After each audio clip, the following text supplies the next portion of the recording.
This feels so weird being here on a Saturday. I don't remember the last time I had a Saturday off work, even, to be absolutely honest. But here we are for a special Saturday edition of The Harsh Truth. The only thing we're missing today, Jeremy. Jeremy, unfortunately, he's doing his horror thing out at the cave. We know he's probably out there kicking ass and scaring the shit out of people, but that's good. That's what Jeremy does. That's where he's happy in life. That is his place, is zen and peace. And we're happy that Jeremy can do that. He'll be back here Thursday, of course, as we go through a whole another litany of big stories that we have to talk about. But fear not, because I have with me the other two primary crew members of The Harsh Truth. And we have all kinds of shit to talk about. The first of which being, as I forget to turn my cell phone down, because, hey, I do that a lot. Sorry, I was listening to music as I was getting stuff together. But, yeah, a whole lot of stuff to go into. And, of course, here to talk about that with me is the Dowager Countess Lady Cora. How are you tonight, ma'am? I'm doing all right, thanks. Happy to be here on a Saturday. I know, it feels weird. It feels off. It's like I should be at work right now, or I should be finishing up at work, but for some reason I'm here doing YouTube. But anyway, that's just the way the cookie crumbles, I guess. But also with us is the Shape from the Lone Star State, one of our horror aficionados, one of our horror experts. And that's our man Tex. What's up, brother? Happy October and early happy Halloween, everybody. It is officially the most wonderful time of the year. Christmas can fuck off. So I have said for years the only two holidays that I have ever needed in life are the 4th of July and Halloween. That's it. The rest of the holidays can just go away. Thank you.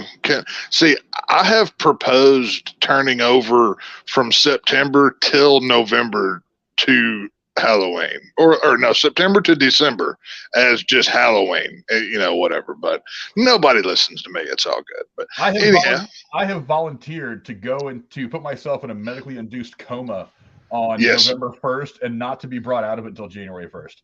Oh, like the opening day of like Spirit Halloween is like a national holiday for me. That's like, okay, all is right in the world. It's one of those things. So, it is what it is, but hope everybody's doing well and happy to be here on a Saturday. So, Yeah, I'm interested to see what kind of viewership we're going to end up with tonight, because again, this is not a normal night for us. I really don't know what anybody else in the community is doing on YouTube right now, because they just haven't been paying attention.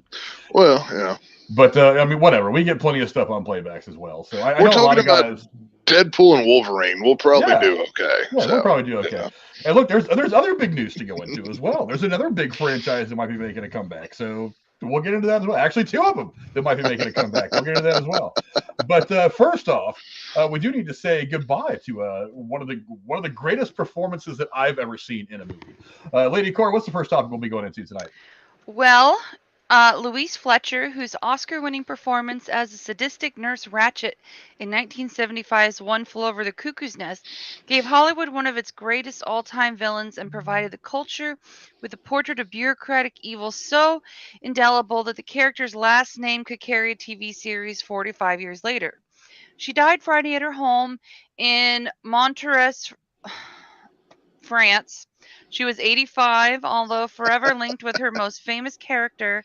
Fletcher enjoyed an acting career that spanned more than 60 years and included numerous performances in both television and film.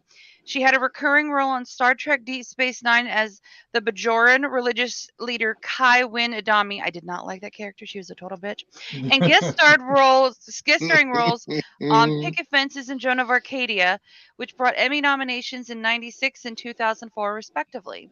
Frank, what are your thoughts on the passing of Louise Fletcher? Dude, I say this all the time. People who act with their eyes are stunning. Look at the eyes in that picture of her in character as Nurse Ratched. Right. I mean, one of the great things about that particular performance, and me being a big Star Trek fan, I remember her from Deep Space Nine and all that. But one of the great things about that performance is when evil is subtle. It's like because Tex, you're the aficionado of horror that's on here right now. You and Jeremy and people like Nightwatch, you guys know that you have your big menacing figures that carry the machete. You've got your Jasons, you've got your Michael Myers, you've got those guys. Of course. But sometimes there is a different brand of evil that can present itself. It can present itself in the form of a nurse. Right. A nurse with that steely-eyed look who just behaves in a way that is awful and terrible. And that right there it's this big time psychological impact that the right actor can have on camera playing a character. She uses no weapon. She uses nothing. She's a bureaucrat. That's her primary evil, is that she's like the ultimate bureaucrat. But really, she's just heartless. She just doesn't have that sense of empathy that most human beings have, and that's what makes that character so damn good. It's like I actually watched One Flew Over the Cuckoo's Nest a few months ago on a whim. I was flipping around HBO Max; it was on there. I was like, I haven't watched this since I was probably in my late teens. I'll go ahead and sit and watch it, and I was blown away at how good that was. Because one of the things they did was they had to find somebody who could act across Jack Nicholson, who was fresh off of the movie Chinatown, Right. which is maybe one of his greatest achievements ever. So you had to find somebody who could act across him, and not just that, but can be kind of intimidating. They can be like the calmness to the manicness that was his character. And she did it in spades. I mean, there are a couple of scenes where she absolutely steals that movie from Jack Nicholson. She stole a movie from Jack Nicholson. It's like, imagine how insane that sentence even sounds. Stole a movie from Jack Nicholson, who was one of the greatest ever. Yeah, that's how good she really was in that character. And like you said, so much so indelible as that character that 45 years later, they get Sarah Paulson to play a younger version of Nurse Ratched in kind of a prequel, how she became kind of series, which I honestly, I haven't gotten a chance to watch, but I've heard it's actually very, very good. I saw the first episode of it. It was decent. I don't know why I didn't finish the rest of it, but from what I saw, it was pretty good. It's worth looking into. So yeah. Yeah, Cora, I know that you remember her from Deep Space Nine the way I did. I don't hate her character as much from that show. Sounds like she was a bitch of a Kai. I understood her. I understood why her character was the way it was, because it is a tough political game, and you know about the politics of the real world. Yes, the Bajorans had a politics tough of deep space. Yeah, and the Kardashians. I mean, I just didn't like how she was too good with the Kardashians, and she was not nice to Kira, and I don't know. I get her job was hard, but I did not like her character at all. So now, Frank, did you see Exorcist 2? Years and years and years ago. I honestly, it's been so long since I've seen The Exorcist 2, I can't remember really. See, whenever I saw her name, the first thing that popped up in my head was Exorcist 2, The Heretic. That was the first thing I remembered her from. Then obviously One Flew Over the Cuckoo's Nest. But I mean, that's really the only two things that I remember her from. But like you said, I mean, with Nurse Ratched and then the doctor, I forget the name of the doctor she played in Exorcist, but she brought a levity to the character. Once again, the eyes are the windows to the soul. And when, you're doing like a psychological thriller type horror film, you want an understated evil. Obviously the big guy with the knife is scary, or the horde of zombies or whatever it may be. But it's like, okay, another good example of this is go watch Christian Bale in American Psycho when he's trying to be normal. Because you obviously know Patrick Bateman is Looney Tunes, right? But when he's trying to mask it, that's kind of what she has in her eyes with that role as well. And it's a skill a lot of people don't have, and when you find somebody that does, it really stands out. It's a very good skill to have. I also, as I recall, she didn't even raise her voice in One Flew Over the Cuckoo's Nest. She's got so it's not like she got mad and started screaming, "I'm going to kill you," and tried to intimidate that way. It's just she would walk into a room and give you that steely stare. I mean, you guys can see it right there in the picture.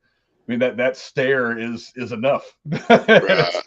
It's just the way that she worked that character alone was mind-blowingly good. And then of course all her other successes. I mean, she was on a lot of stuff. She was also on The Lawman, Bat Masterson, Maverick, The Untouchables, 77 Sunset Strip. This was all early in her career, but she had lots of Western stuff. Yeah, but she had that one. Well, actually what ended up happening was she was in a Robert Altman movie. Which one was it? Thieves Like Us in 1974. And that was one of the things that was one of the things that I'm kind of a bit of a Robert Altman fan. He did the original MASH movie that came out in 1970, and I've kind of like over the years I've kind of picked my way through his filmography. But cool. But it was the director Milos Forman actually saw her in that movie and was like, I want her to come read for Nurse Ratched, and that's how the whole thing ended up becoming. And now that's one of the, I think she's It's been a long time since I've heard, but I think she's like one of the top 10 or 15 like evil people in a movie, or like movie bad guys. Really? It's just like I said, she never raises her voice. She's just so subtle and calm, That's with that crazy. steely-eyed look, and it's her actions and just her complete lack of empathy towards her fellow man that makes her kind of this weird. That made that character kind of this weird embodiment of evil.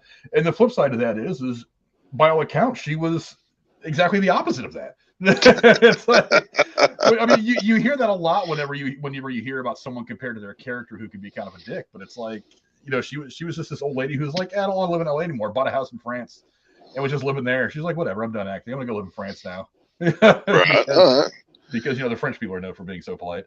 But yeah, it's an unfortunate. Like I said, I mean, we're losing an entire generation of absolutely fantastic performers, fantastic artists.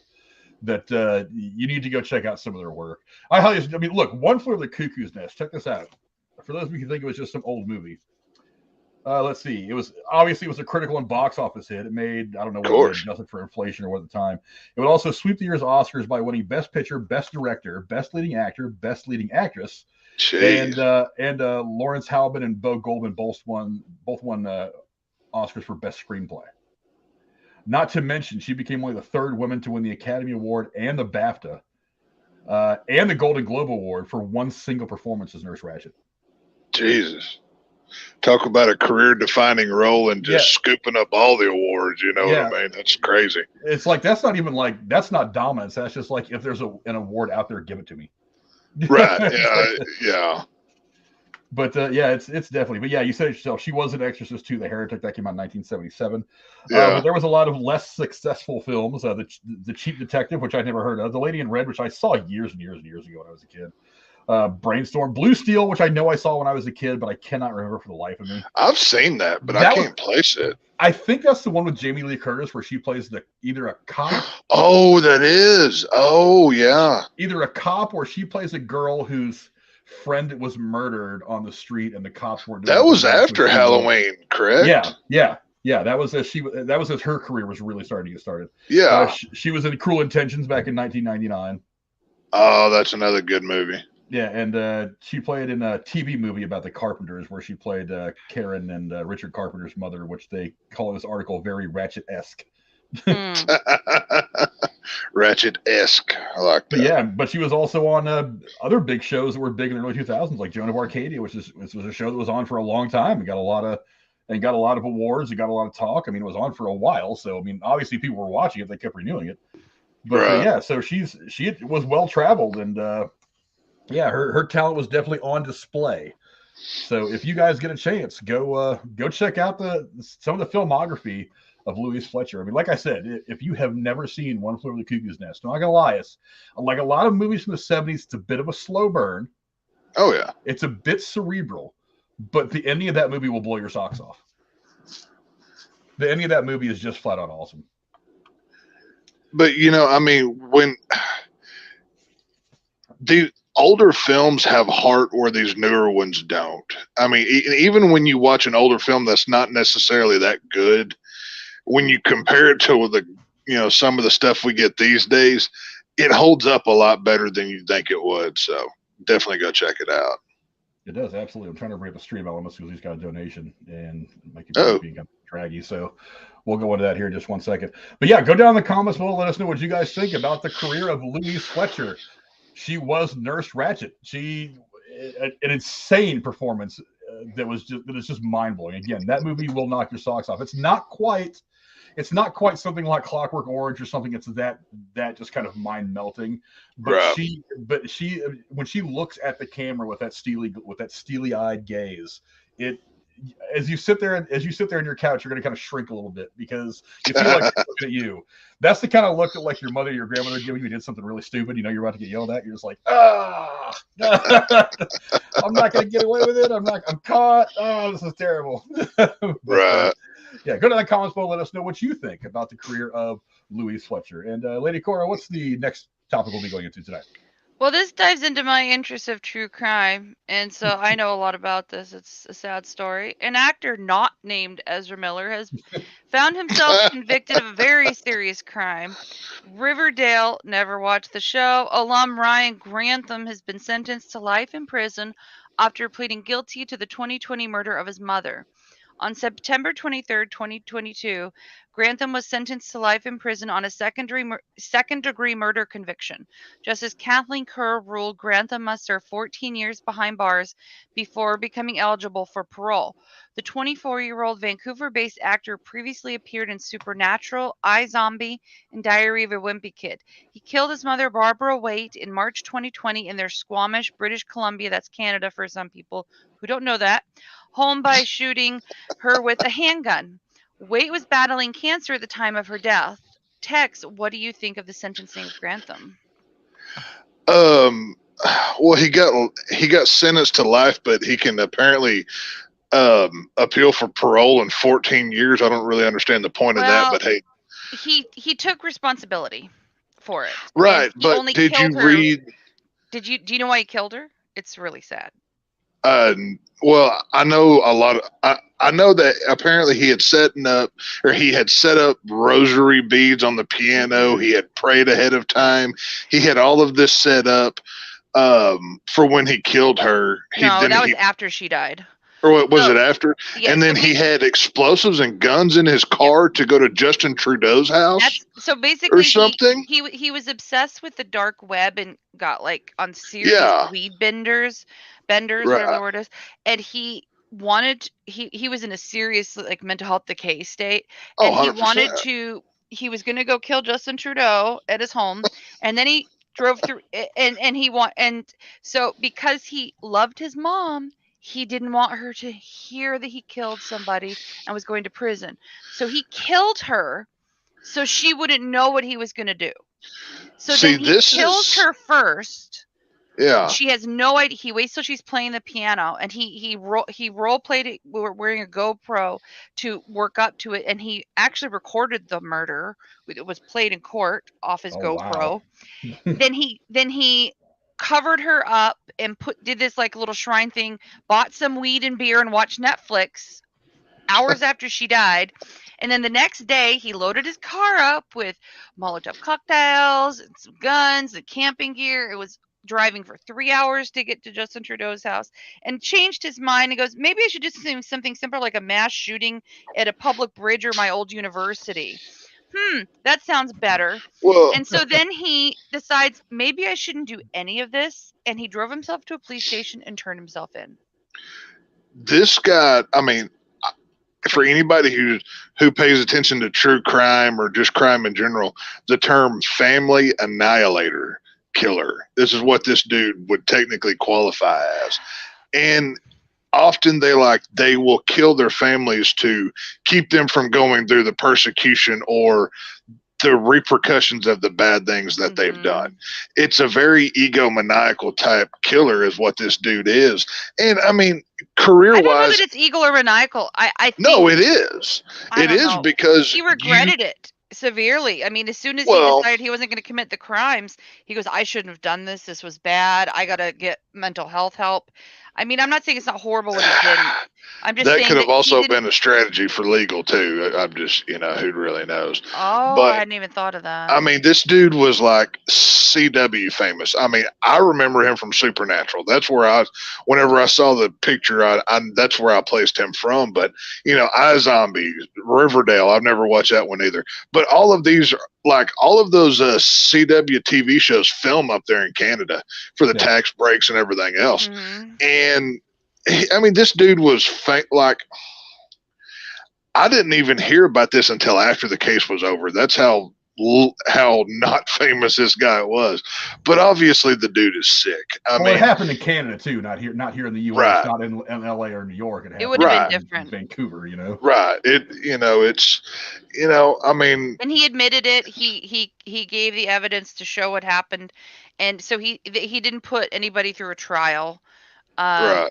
So I think, and he's young. And so, I mean, I don't know. I don't think he should go free, but I think the fact that hell no. Well, remember, he's only eligible to apply for parole in 14 14 years. In 14 Whether years, he gets it or not is going to be a whole Because other he's argument. going to basically be in a mental health facility until he's considered like what, completely stable, and then he would be put into So let's a see. prison.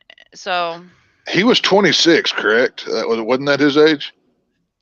yeah, I think he is now. So The 2 years ago he went 24. Oh, is he 24? So he'll almost be 40 years old, between 38 and 40 years old by the time he can start to appeal for parole as an option. So who knows? So that's, I mean, it's kind of like your His prime sister acting doesn't years. want him out. She's come out publicly and said he didn't even give my mother a chance to defend herself. Of course. And I'm nervous for him getting out.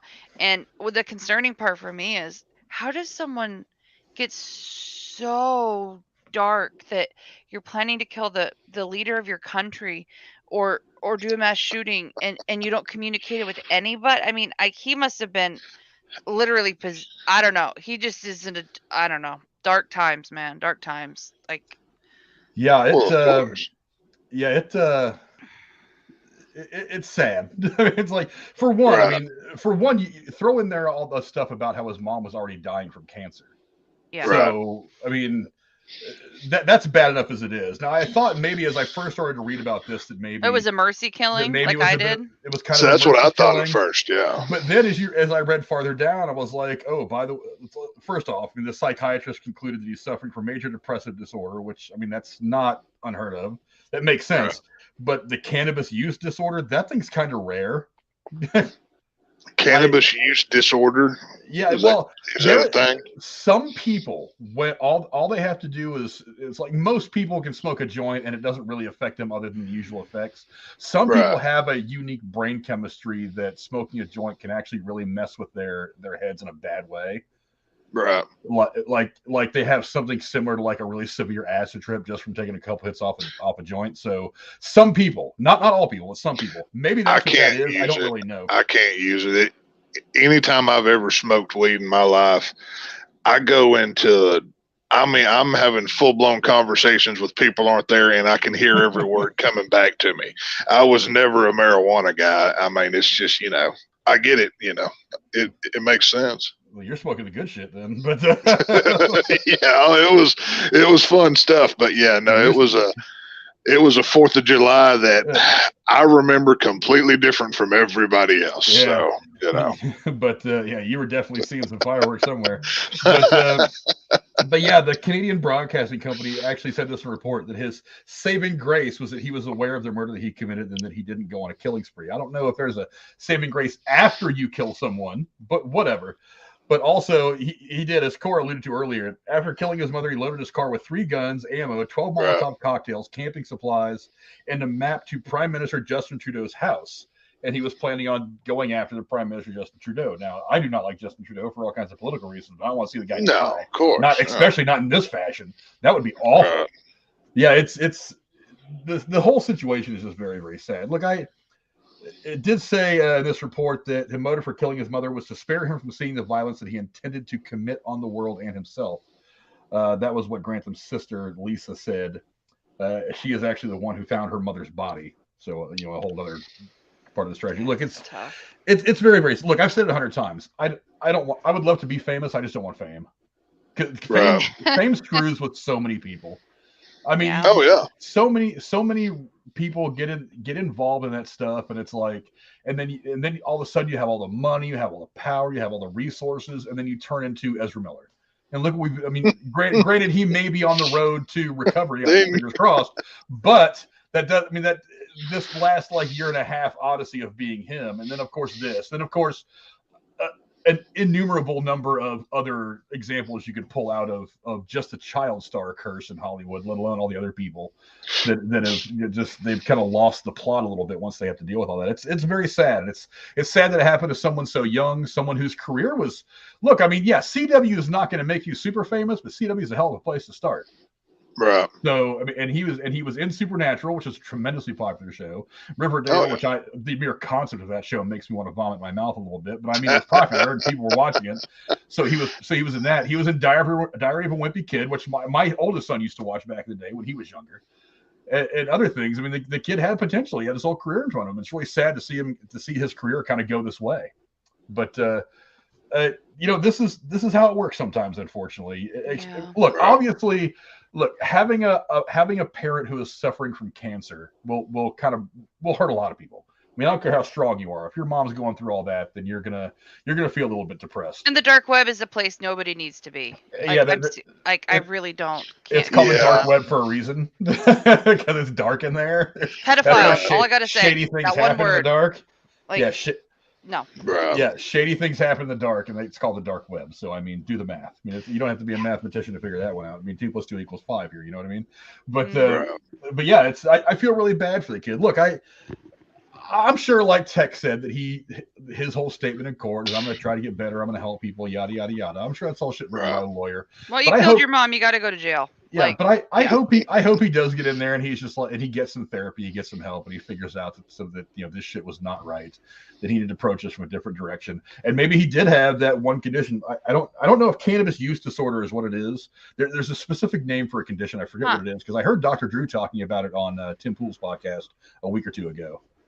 That I think Dr. Drew actually has it. Like one time many years ago, it's like he was at some kind of a fundraiser thing with Snoop Dogg, and Snoop Dogg gave him a joint. He's like, whatever, I'll take a hit. I'll just be fun. And he ended up like sick to his stomach and really fucked up and had to leave the party because it had a really bad effect on him. Whereas Snoop Dogg basically breathes nothing but pot smoke and he's just fine. So does Canada not have the death penalty? I don't believe so. I don't know. I'll look it up. I'm not sure. I mean, because if they did, it would seem like this is a case that might qualify for it. I don't think so, because he admitted guilt and it was a mental health thing. It wasn't right, but he admitted to A, killing his mother, then B, going after the leader of that country. If it's going to apply to anybody, I could very well see it being applied to his case. But he didn't at least argued.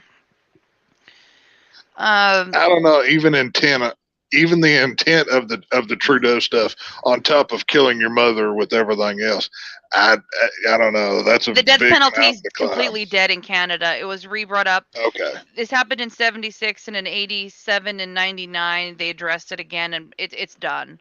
Okay. Well, there you go. Well, I mean, whatever. I mean, lawyers do what lawyers do. The law handles it the way the law handles it. I mean, even in America, there are some guys that I think should get the needle. They're not going to, but I mean, I don't know. The law does what the law does. As long as the price is paid for the crime that you committed, then so be it. You know, you got to pay some kind of price. But yeah, it's just really, really sad. You know, hopefully this guy gets some help. When he becomes eligible for parole, when he's nearing 40, hopefully he's kind of figured out his own head.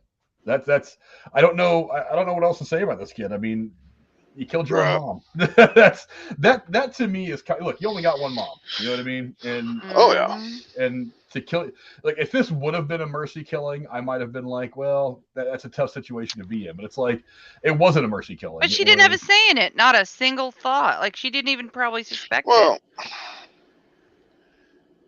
I mean, and obviously I'm talking about a what if here, but if I were a parent and I had a terminal condition, I wouldn't want to suffer. I mean, I have left strict instructions with many people that if in my old age, it's either go sit in God's waiting room at the nursing home and wait to die, or take me out back and, give me the old Yeller treatment. Well, let's do this thing. So, it is what it is, but he committed the crime. He didn't kill her out of mercy. It was, I don't want you to feel bad for what I'm about to go do. Then he didn't want to embarrass his mom, and he didn't want her to shame him. Like I said, that's the family annihilator thing. And what I mean by that is, like, when it's normally a father that wipes out their whole entire family. I mean, it's okay. If you've ever seen the movies, The Stepfather, I think there's 3 of them. It's based on real life killers that have done this. And that's why it's a legal, term for a serial killer. But it's disgusting either way. And I mean, he's lucky he didn't commit this somewhere else, or he'd probably be dead. But did the crime, do the time, buddy. Too bad he didn't have the sense to go get help before he killed his mother. That's the last 100%. thing. Yeah, hopefully this kid. Hopefully, when he's locked away, he finds some peace. He figures himself out because it's unfortunate. He's very, very young. I hate to see a very young life thrown away like this, but I mean, he's got to pay for what he did. Hopefully, when he comes out, he'll have a different perspective, a different state of mind. Maybe, I mean, get his career back. I don't know. I mean, that's for whatever. That's for anybody who wants to take a chance on him to decide. But I mean, hopefully he can learn and create some kind of life. I mean, still plenty of life. And stay away from the pot. Stay away from the pot. For some people, it's just not good. Drugs are bad, okay? Drugs are bad, okay? But yeah, go down the comments below. Let us know what you guys think. Ryan Grantham is going to do at least, I don't know, what do they say? I forgot now. 14 years. 14 years for killing his mother and heading towards the Canadian Prime Minister's house to possibly do some damage to him and his family. Do you think it was a just sentence? Do you think this kid stands a chance of some rehabilitation? Again, hope springs eternal, I say. Yeah, well, Robert Meyer Burnett says that. I just stole it from him. But hope springs eternal. So maybe this kid will find his path. I really hope he does. But before we move forward to our next topic, I do want to thank Seth Negan, who dropped another Negan bomb on us. He says, harsh truth, Seth Negan bomb has been dropped. Starting Monday, he'll be stepping away from the community for a while. Hopefully, I'll see you all down the road. Take care always. Hashtag the enemy design. Seth Negan is absolutely one of the coolest people in this community. He's been the best, man. Big-time supporter of so many channels. We love Seth Negan. He's one of the handful of people that has never been on the show, but if he ever reached out to me and said, hey, I want to come review this movie with you, I'd be like, let's fucking go. Let's do this. Yeah, nothing but love to Seth Negan and everything. Whatever you got going on in life, man, I hope it all works out for you very well. Thank you very much for supporting the channel at that level also. We very much appreciate it. Take care, man. It helps us out a lot as I'm still working towards building a new computer. I'm hopefully going to start doing that in the next couple of weeks. Cool. So I'll be able to give you guys the cool kind of stuff, all the shit like that Drew has with the derailments and all the Casey train and all that bullshit. I was putting shit like that together, and I was like, we call it Jeremy train or the Buttercup train instead? We could. We'll call it Casey. We'll call it something. I don't know. But Lady Cora, what is the next topic we'll be going into tonight? Well, for many critics, the American Pie franchise ran its course a long time ago. And with the last movies all coming out as straight-to-video offerings under the, quote, American Pie Presents banner, the last thing anyone expected was a new American Pie movie, me included. However, according to the Hollywood Reporter, that is what is in the cards, with Sujata Day writing the script on what will be a fresh take on the raunchy comedy franchise. There are very few details available about the project, but it will be once again coming from Universal under the 1440 Entertainment banner, and the story, which is yet to be revealed, comes from an original pitch. With the movie seemingly wanting to take the franchise in a new direction, there has been no indication whether any of the original American Pie cast will return this time around, or it will be running on its merits with a whole new roster of stars. Frank, is there still an audience for the American Pie franchise? Nope. These movies were coming out when I was a teenager, okay?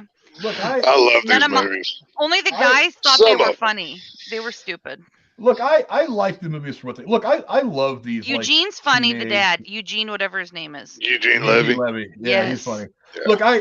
Look, these movies have a place. They're the comedy version of horror movies. These like movies like Porky's and Zapped and things like that, Meatballs back in the day, stuff like that. They are to comedy what horror is to kind of facing death. It's like one of the reasons that we subliminally like horror movies is it allows us to kind of face death in doses instead of having to deal with it all in one fell swoop in real life. It's the same thing with comedy. We can get these dirty, crazy, insane jokes out of our system by laughing at them at one of these movies and then go out in the real world and try to be like a regular person, which is not always easy, especially after seeing one of these movies. But I mean, yeah, that's kind of what these movies are. Is they allow you to really just unleash yourself with like your sense of humor, to laugh at something that's terribly obnoxious and horrible, and get it out of your system so you can go out in the real world. And that's what these movies did back in the day. And there is a direct, not a causality necessarily, but a correlation between these movies not being acceptable and I feel like the world falling apart. It's like there hasn't been movies like this since. I mean, look, in this article they name movies like 40-Year-Old Virgin and stuff like that, about how Great movie. Yeah, 40-Year-Old Virgin. Never saw it. Amazing movie. The Girl Next Door, Knocked Up, Super Bad. They named The Girl Next Door. But even those movies don't, they pale in comparison to what American Pie was. 100%. To Porky's and some of these other movies that we got back in the 70s and early 80s. They're funny. They still push the envelope for what was acceptable at the time. But it's like they were nowhere near as raunchy and hilarious and as just carefree as the other movies were. Look, I thought the first American Pie was funny. I mean, that came out when I was in my early 20s. So, I of course, me, the guy in me is like, that's pretty funny. The whole thing about losing your virginity, yada, yada, yada. But yeah, I think the first American Pie, maybe the second, not so much the second, but maybe the second. Those were the last two movies of that era of that kind of filmmaking that have ever been done. And every time they've tried to do something like it since, they've tried to make everything PG-13. I'm like, you can't. Some comedy you can't do at PG-13. Right. So, some genres don't work very well at PG-13. You have to go R to really unleash what you're trying to do with that movie. So I mean, look, is there an audience for it now? Probably not. I mean, for one, there's a whole generation of film fans now who are they're just too soft for the kind of humor that franchise uses. Also, I think a lot of the actors, I think, have probably moved on. Even Sean William Scott, who was one of the guys who really built a career off this franchise of films, has said that this kind of humor wouldn't play well now. So if a lot of these people, they have moved on. It's like, so why would they go back to this and risk pissing off the establishment that they kind of rely on to make their money? I think. Go ahead, Cora. Sorry. I was going to say, whatever the new pitch, it better be good, because if they were to make this movie today, it wouldn't be allowed to be made. It's so there's so much you can't do that, you can't do that. So I have a feeling whatever they're going to make is going to be watered down SJW crap. They've already had SJW American Pie. Did y'all ever see the female version of American Pie that went straight to Netflix a few years ago?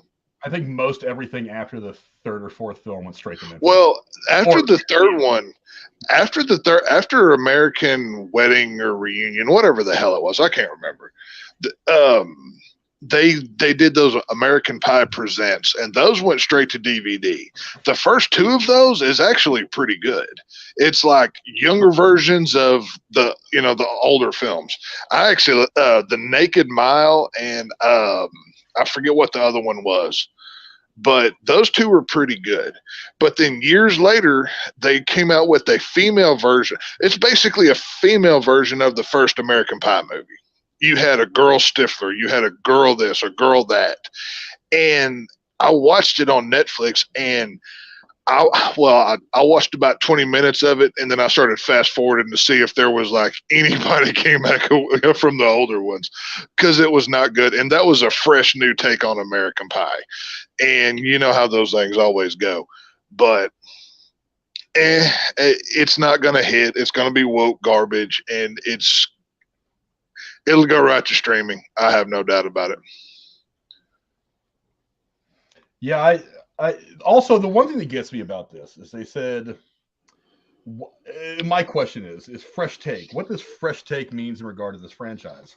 So does fresh take mean that you are going to go the super inclusive route? You're going to there's going to be transgendered characters and all this. You're going to be doing it. You're speaking to a much smaller segment of the film going audience than you really think you're speaking to, because it really is a small percentage. It sounds like a huge percentage because they're on Facebook and they have the internet and they have the news behind them and all that stuff. But the reality is, it's a really small segment of the movie going population. And if you have a franchise like this that has a set fan base, you have to keep them. And most of the people my age who this movie came out when they were in high school, or maybe like me in their 20s, if you're not appealing to them, they're going to look at this and be like, no, thanks. And if you're losing your core group of people, your longtime fans, then you got nothing, There's not. There cannot possibly be enough of the woke crowd I will say this to get to make that kind of money that you could have made off this. There's one way this could be awesome, is if they skip the teenager angel and make it geriatric, a bunch of 80-year-olds. Well, like going to 80-year-olds going to their high school reunion, acting like American Pie teenagers in modern times, making TikTok videos. Well, I don't know. It's just that'd be funny though to me. But for anybody who doesn't know by now, anytime Hollywood does something fresh or a new take, it's either going to be opposite gender or it's black now. That's pretty much what that means in today's world. So, it is what it is, and that's not necessarily a bad thing. There are some instances where it works, but this comedy, it doesn't work today. If you want to watch a good American Pie movie, go watch the first one. That's a solid movie you can watch anytime. It always gets a good laugh. Watching Jim flip out on that old school webcam with Nadia, it's and then of course the warm apple pie. And if it wasn't for American Pie, we wouldn't have MILFs. So God bless MILFs. You know what I mean? But it is what it is. So. I couldn't eat pie for a year after watching that movie. I'm not kidding. The side of that wrecked apple pie on that table, good God, while Jim and his dad are sitting there. It's like, we're just going to tell your mother we ate it. We ate it all. He's the coolest dad. Like, if I had been a teenage boy, that's the dad I would want. Oh, it's so funny. Yeah, I mean, of course, Nadia was always a favorite of mine. A fellow Texas gal, Shannon Elizabeth. She wasn't from Europe? Haha. No, she's very much a Texan gal and comes from good stock, by the way, as you can see in the first American Pie movie. If you ever want to see her be sexually assaulted by a snowman, go watch Frosty the Snowman. Yes. Yeah. Well, pretty hardcore. Yeah, it's actually a pretty cool scene. I'll make sure to send it to you on Twitter once we're off the show. But either way, so it's a totally quality film. But yeah, no, I love the American Pie 2 was 3 was better than 2. And then I like a couple of the straight to DVDs, but I think it should have ended. I think it's that whole franchise should have ended with American Wedding. It was a good enough place to end it all. I never saw that one, but I did see the first and second one, I think. Oh, you got to see the bachelor party scene from American Wedding when her parents are coming in the house and everything. Oh, it's great. It's freaking hilarious. Yeah, American Wedding was a pretty good ending to the whole franchise. It should have stopped there. And apparently I'm not the only one that thinks that. Let's see. With the movie Ceiling you wanted to take on, I was reading the wrong one. Hold on one second. Let's see. Where am I at? Let's see. The film launched at a time when racist comedies were about to hit their height. I actually don't believe that. I actually think they were starting to come down. Coming ahead of movies like Superbad, Knocked Up, The Girl Next Door, and 40-Year-Old Virgin, the franchise delivered 3 direct sequels and 5 spin-off movies that suffered badly from being repetitive and unoriginal. That's exactly what they were. This included the 2020 edition of Girls Rule, which struggled to gain any attention. That's what I was talking about. And languishes at a 30% approval rating on Rotten Tomatoes. Yeah, that's the god awful piece of film I was talking about that nobody should ever watch. It's horrible, and that was fresh and a new take, but it just it doesn't fit the mold. It doesn't fit the time period anymore. The Girl Next Door is one of my favorite comedies of all time with Alicia Cuthbert. I mean, never even heard of it. Emile Hirsch. It was.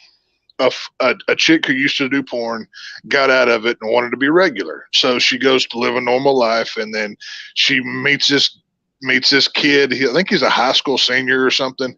And his friends find out about it. And, it's a good watch. It's one of my favorite comedies to see, but that 40-Year-Old Virgin, all of those movies that came out in those times, they're a product of their time and they don't fit now, unfortunately. So. But you know what? You were around in those times, and they're, so you guys still enjoy them, and that's the important thing. Right. JSP wanted to correct me in the chat. Said the movie is actually called Jack Frost. Jack Frost, yeah.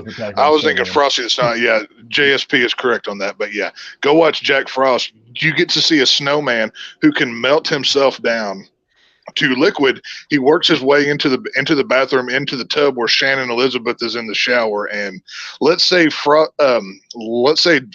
Jack Frost's carrot nose isn't on his face. If you catch my But drift. if he melts himself down, how does he refreeze? It's a movie. Don't ask those questions. It's a superpower. It's a plot So armor. he's a shape-shifting snowman. Well, he can deconstruct and reconstruct himself. Yes, make sure this Christmas season you watch Jack Frost with your family, and not the Michael Keaton one, but the one that I'm talking about and that JSP's talking about here, because it's just a quality family-friendly film. Make sure all the kids are there. It's great. So it's all good. I don't have kids, so I your dogs will be traumatized for life. Yes, oh, those poor puppies. Yeah. But yeah, I don't know. Obviously, I want to know what you guys think. Do you guys think there is a place for American Pie in the cinematic landscape of today? Me personally, probably not. I think it's kind of a dead franchise. I think you need to wait a little longer. I think one of the things that was nice about it is it gave a face to these relatively new actors and helped build their career. I think the only person that had done anything at that point weren't they the new Brat Pack or something? Not they weren't to that level, no. But the kid that was in Rookie of the Year, the one who broke his arm and he could throw really, really fast. It's like he had done that movie before American Pie. So it's like he had like one a big Disney movie. But for the most part, a lot of the actors were in this. They were relatively new, and they've gone on to have some pretty good careers at this point. So I don't know. Maybe it would work if you just got a whole new crew in there and maybe try to catch that little bit of lightning in the bottle once. But personally, I think the American Pie franchise is dead. I just think we need to leave it where it's at. Just let the couple of good movies that we have, let us enjoy those, and let's just not touch it again. But go down in the comments below. Let us know what you guys think. Now, before I do go any further, I promised there would be a giveaway today, and I'm going to do exactly that right now. I've actually been trying to kill some time while I bring up the screen. Don't let Casey win. What's that? Don't let Casey win. That's not up to me, but it's all random. It's all random. We keep it fair here, Okay. But did I put Casey's name on there? Maybe I did. Maybe I didn't. Who the hell knows? As I bring it up, and there we go. I think it's up on stream. Yeah, let me go back to StreamYard and make sure it's up. No, it's not all the way up yet. But show it. Sis said in the chat that The Graduate was the original movie that introduced the terms MILF and Cougar to pop culture. I love the soundtrack for that movie so much. That Old School Gamer also says I'd rather see a Superbad sequel than another American Pie. You know what? I'm with that. I think that could be fun. I think Superbad's probably way more relevant these days than American Pie is going to be. But yeah, I'm with that. That'd be fun. At least they're not trying to make a TV show about American Pie. A movie's just one thing, I think they may have tried at one point. Oh no. I'm pretty sure they did try at one point. I don't recall if it. I know they shot a pilot. I don't recall if it got picked up or not. But I'm pretty sure they tried to shoot a pilot, and it's just like according to Internet Movie Database in '96, there was an attempt. Yeah, I knew there always was. Because back in the '90s, that's what they would do with the big movies. But let's go ahead and give away some money. Here we go. $25 in free movie tickets is going to go to. Oh, see, you mentioned his name. Wow, really? No. Really? Are you serious? You see, you jinxed us, Cora. You mentioned his name. I was bad for Drew last night on Friday night. I said, everybody donate to make him die. And then he was. I think Cora should have to pay this $25 in penance for speaking his name. Well, you know what I could do? This actually, there's an opportunity here. I could just knock the $25 off what he gives us. He still owes Jennifer $100, so I can just. Wait, hang on. Jen did accept that whole T-shirt thing. Apparently, she was making it or whatever. So I don't know. I mean, you may have to clarify with the missus on that. Use that $25 to pay for the shirts. True. Oh, there you go. There you go. But anyway, there you go. Congratulations to Casey and Raw for winning this month's drawing. I may give away another $25 next week. I don't know. We'll see what happens when we get there. But tune in and tell your friends. I do want to remind you folks that giving away $25 for free movie tickets is possible because of you. If you join our Patreon, which is in the description down below, the link to our Patreon, and it's also right there on the screen, you could win $25 a month in free movie tickets to just one lucky Patreon subscriber by supporting us for just $5 a month. Again, we don't do this to try to help you guys build up the box office for the big movies. This is to try to help get the movie theater industry back on its feet after the pandemic, which was really, really hard on everybody who works in the movie theater, the people who work the box office, the concession stand. Those people are the ones that were hurt the worst. So get out there. Try to support your local movie theaters. This is one of the reasons why we do this. I don't make any money off the Patreon. Everything I make off the Patreon every month goes back out every month in $25 in free movie tickets to all of you guys. So the more people support us on Patreon, the more movie tickets I'm giving out. That's what I want the Patreon to be. I want this to just cycle right back out to you guys. So yeah, support us on Patreon, and maybe you'll get a chance to not only up the amount of money that we give away in free movie tickets every month, but maybe you get a chance to go check out a movie on us. So congratulations again to Casey Israel for winning this month's drawing for $25 for free movie tickets. And Lady Cora, what is the next topic we'll be talking about tonight? All right. Following the success of Top Gun Maverick and Sonic the Hedgehog 2, Paramount Pictures is looking to get the wheels turning on another popular franchise. As sources tell Deadline, a new Cloverfield pick is in the work, with Babak Anvari directing and Joe Barton writing the script, while series founder J.J. Abrams is producing from Bad Robot. This new installment is the first time Paramount has announced a new Cloverfield film as being in development. Prior sequels 10 Cloverfield Lane from 2016 and The Cloverfield Paradox, which ended up premiering on Netflix in 2018, were developed as properties with different titles and were not unveiled as Cloverfield picks until the trailers premiered. That's cool, by the way. Tex, what do you think of a return to the Cloverfield universe? I love the first film, the first Cloverfield. Okay, I'm a found footage nerd. I love the films Paranormal Activity, Cloverfield, all of the knockoffs and the spin-offs that have branched off of films like that. I really like the found footage genre within horror. And the first Cloverfield movie is tremendous. I mean, it's like you're in a Godzilla movie, but it's not Hollywood polished, basically. And obviously the sequels, 10 Cloverfield Lane, very much a different film. It was more of a, of course they were locked in the basement or whatever the whole time. And then the Cloverfield Paradox, that was, nobody even knew that one was being made. They just dropped that on the night of the Super Bowl or at halftime or something like that. I can't remember.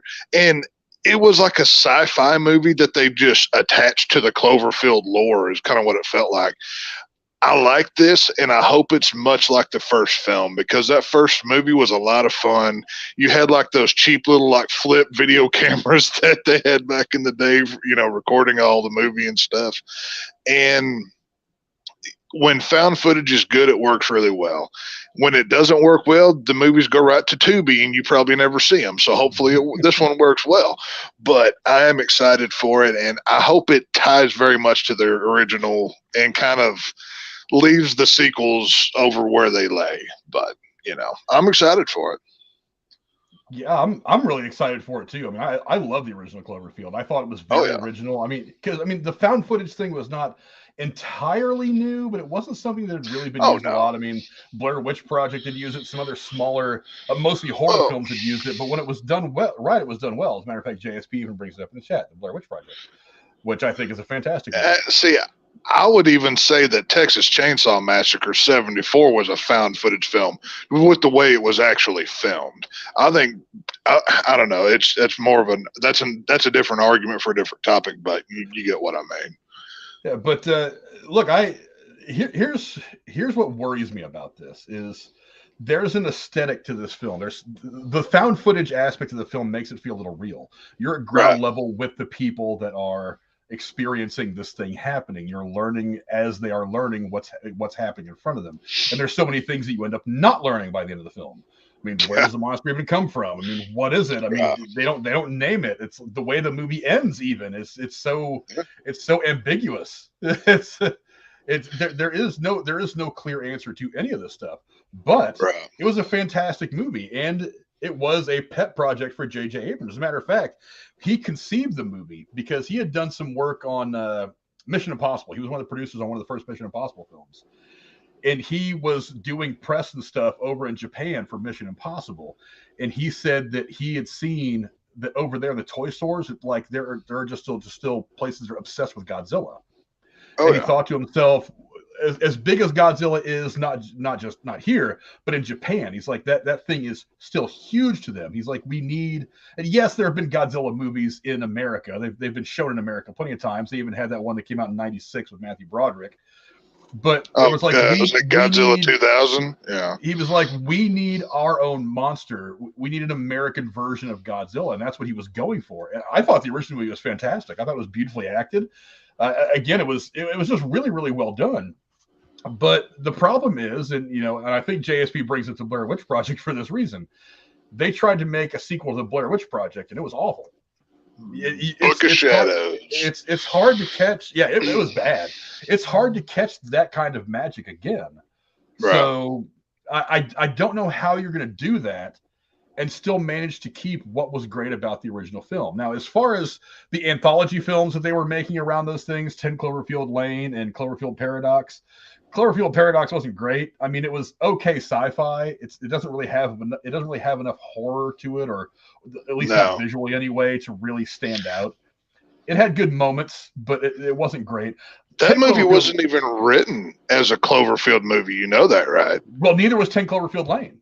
Right. That was just a script that they liked about a sci-fi movie, and they're like, oh, well, we can slap Cloverfield on this and put a couple Easter eggs, and there you go. So, well, they were actually filming both those movies just as as their own like little projects, and they were taken over by Bad Robot and J.J. Abrams. Right. So, and he ended up kind of working them into the Cloverfield thing. Look, 10 Cloverfield Lane is a phenomenal fucking movie. John Goodman's great in that film. That movie is that is a really classic suspense horror. It really is. It is that kind of a film. It's fantastic. Look, John Goodman, for one, is a Hall of Famer anyway. He's good every time he's on in front of a camera. It's like, so he's great as like that guy who like slips into the madness. And then of course, you had Elizabeth Winstead. Yeah. But she's great in it. But yeah, I mean that movie it's got the touches of the sci-fi element at the end, but like the most important part of the movie, it's like a psychological horror, and then she gets out of the thing, and then she's dealing with whatever, and then in the end of the movie, which is also kind of ambiguous and leaves things wide open, but I mean it's still a good ending. But again, I don't know how you can consider these anthology films because they don't really connect.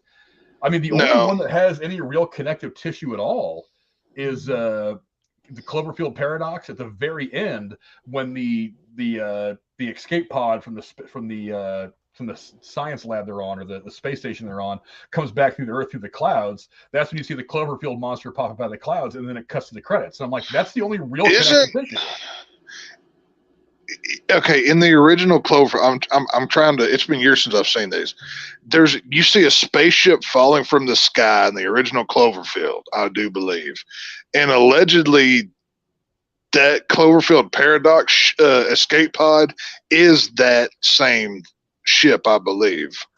I have to double check that, but I remember somebody talking of that. There was that kind of connection in that film. I can't remember. I can.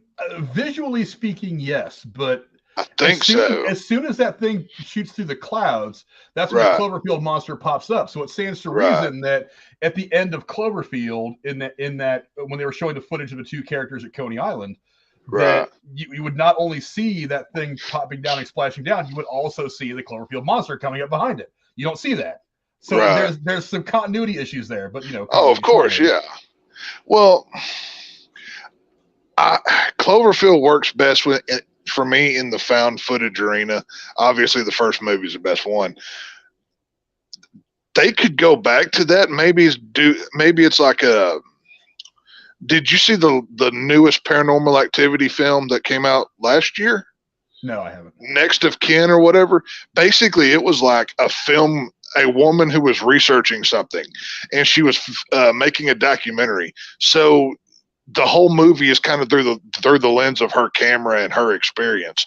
You could do something like that with a Cloverfield. Have whatever you do with it. But there's ways of working that found footage element into it that works so well for the first one. If they wanted to do that, and it may be a completely fresh take, we don't know. I don't know any of the details of this new one, but I'll be interested to see what it is. So I don't know. Yeah, Cora, have you seen any of the Cloverfield movies? What do you think of this?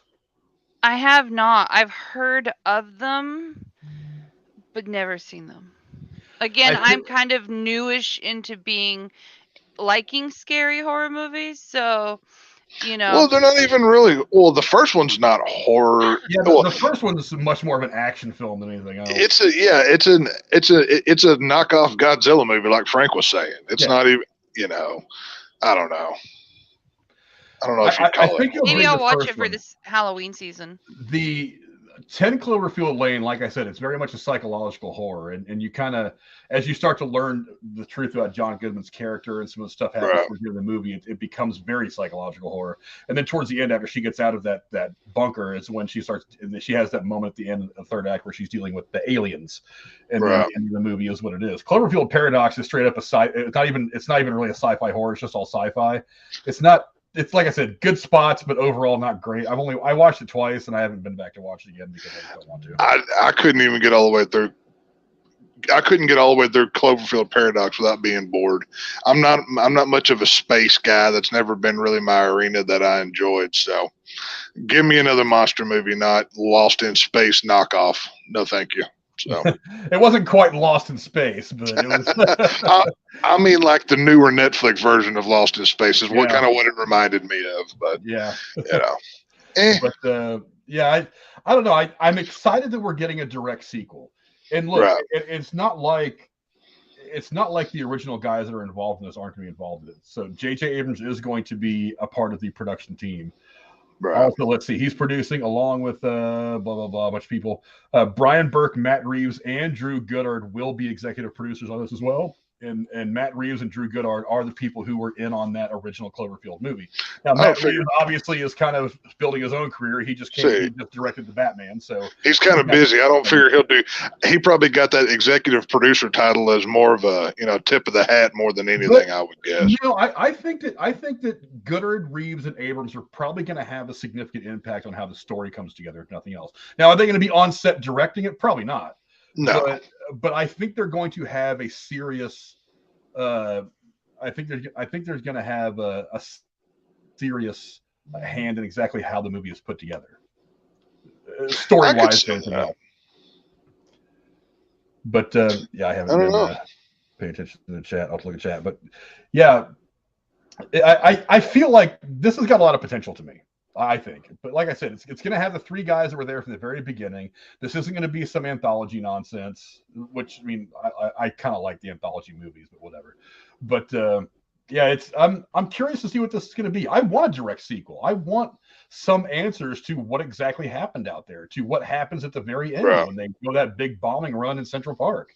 I want to see what happens. I want to know more. Because there's so much there that there's so much story that can still be told. And look, J.J. Abrams became a big thing when this thing went after the first Cloverfield came out, because that was not only that, but he did end up doing like Super 8 is something that came out afterwards. I love Super 8. I think Super 8's a fun movie. Super 8 is one of my favorite movies of that genre. Yeah, I love Super 8. And so I think it got shit on a lot. I just think it's a good movie. I think it's fun. I think so too.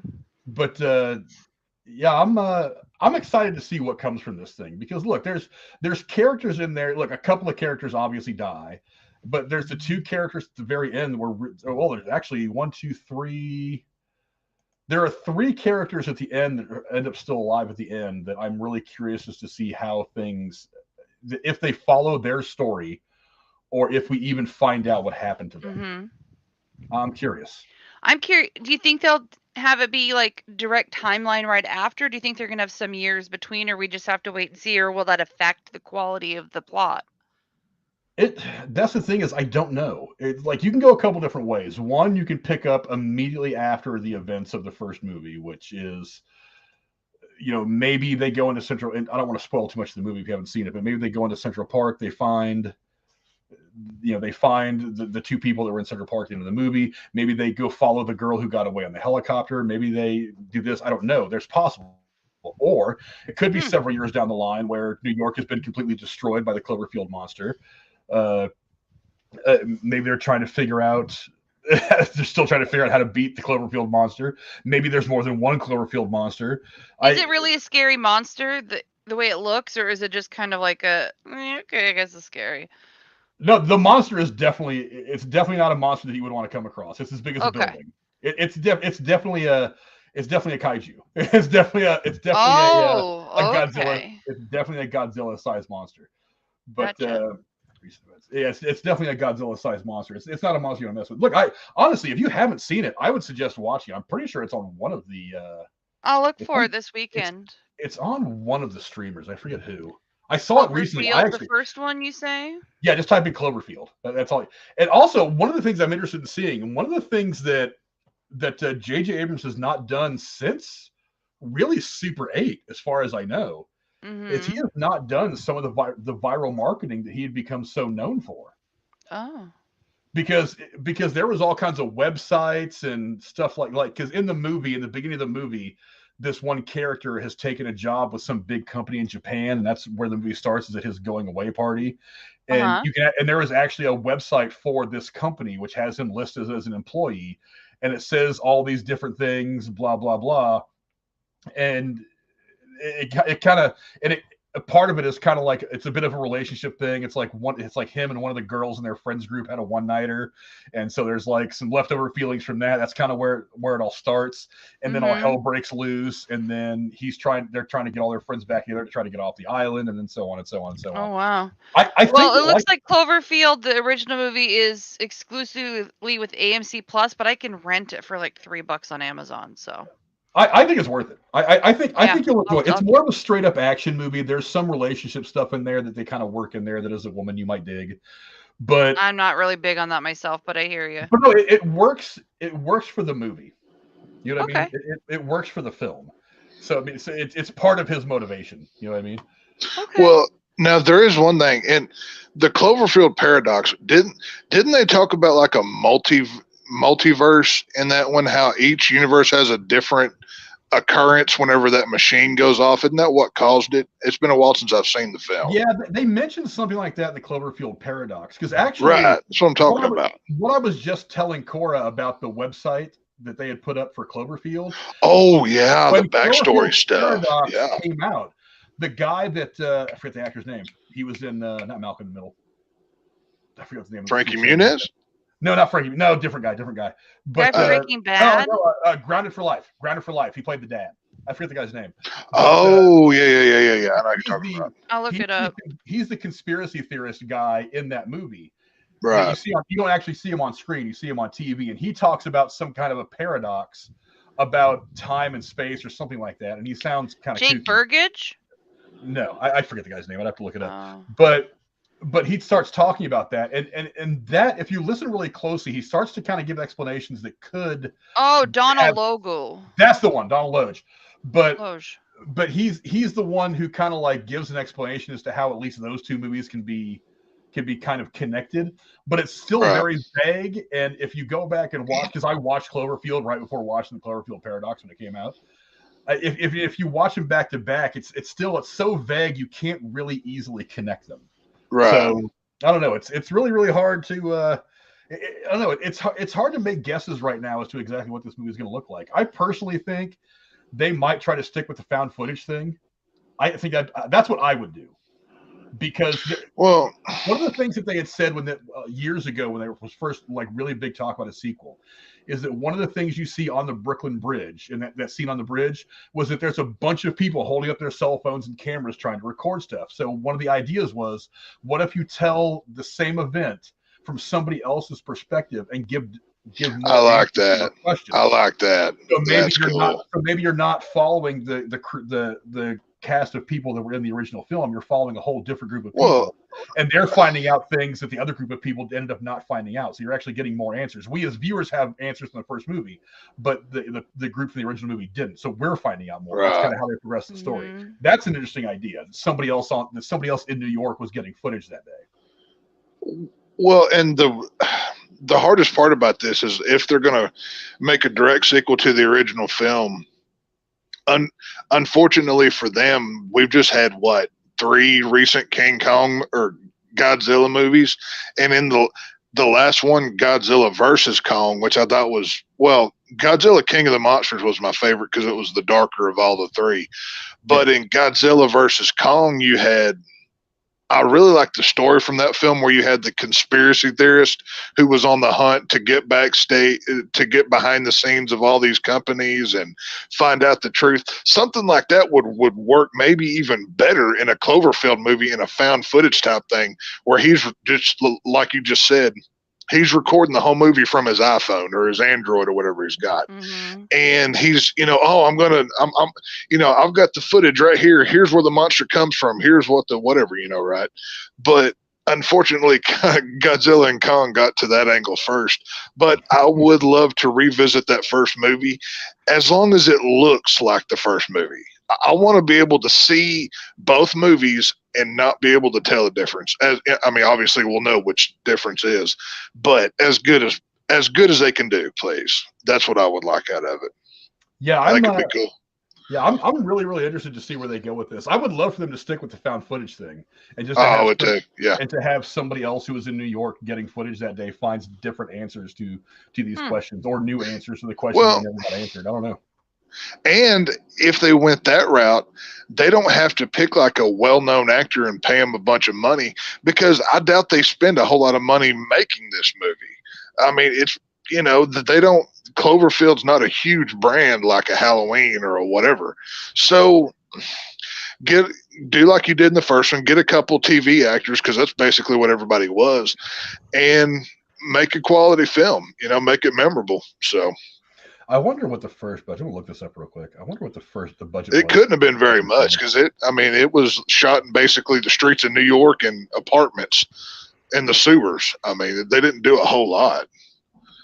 The only stars I can think of were the Donald Lowe guy you were talking about, and then the brown-haired girl. What was her name? Odette Annabelle, I believe her name was, or Odette something. She had been in a few other horror films, like she was in a possession film, Let Me In, or no, she was in Unborn. It was called it was a possession film where they were trying to get her to birth the Antichrist or something. Okay, so it did 172.4 million against a $25 million budget. Wow, that's more than I thought it was going to be. I figured it'd be about 10 or so. That's crazy. But it is J.J. Abrams. He does, he's got money to put behind it, so I'm not surprised. I don't know. I hope it's a big budget movie. I hope it's a big feel movie, because the first Cloverfield was amazing to see on the big screen.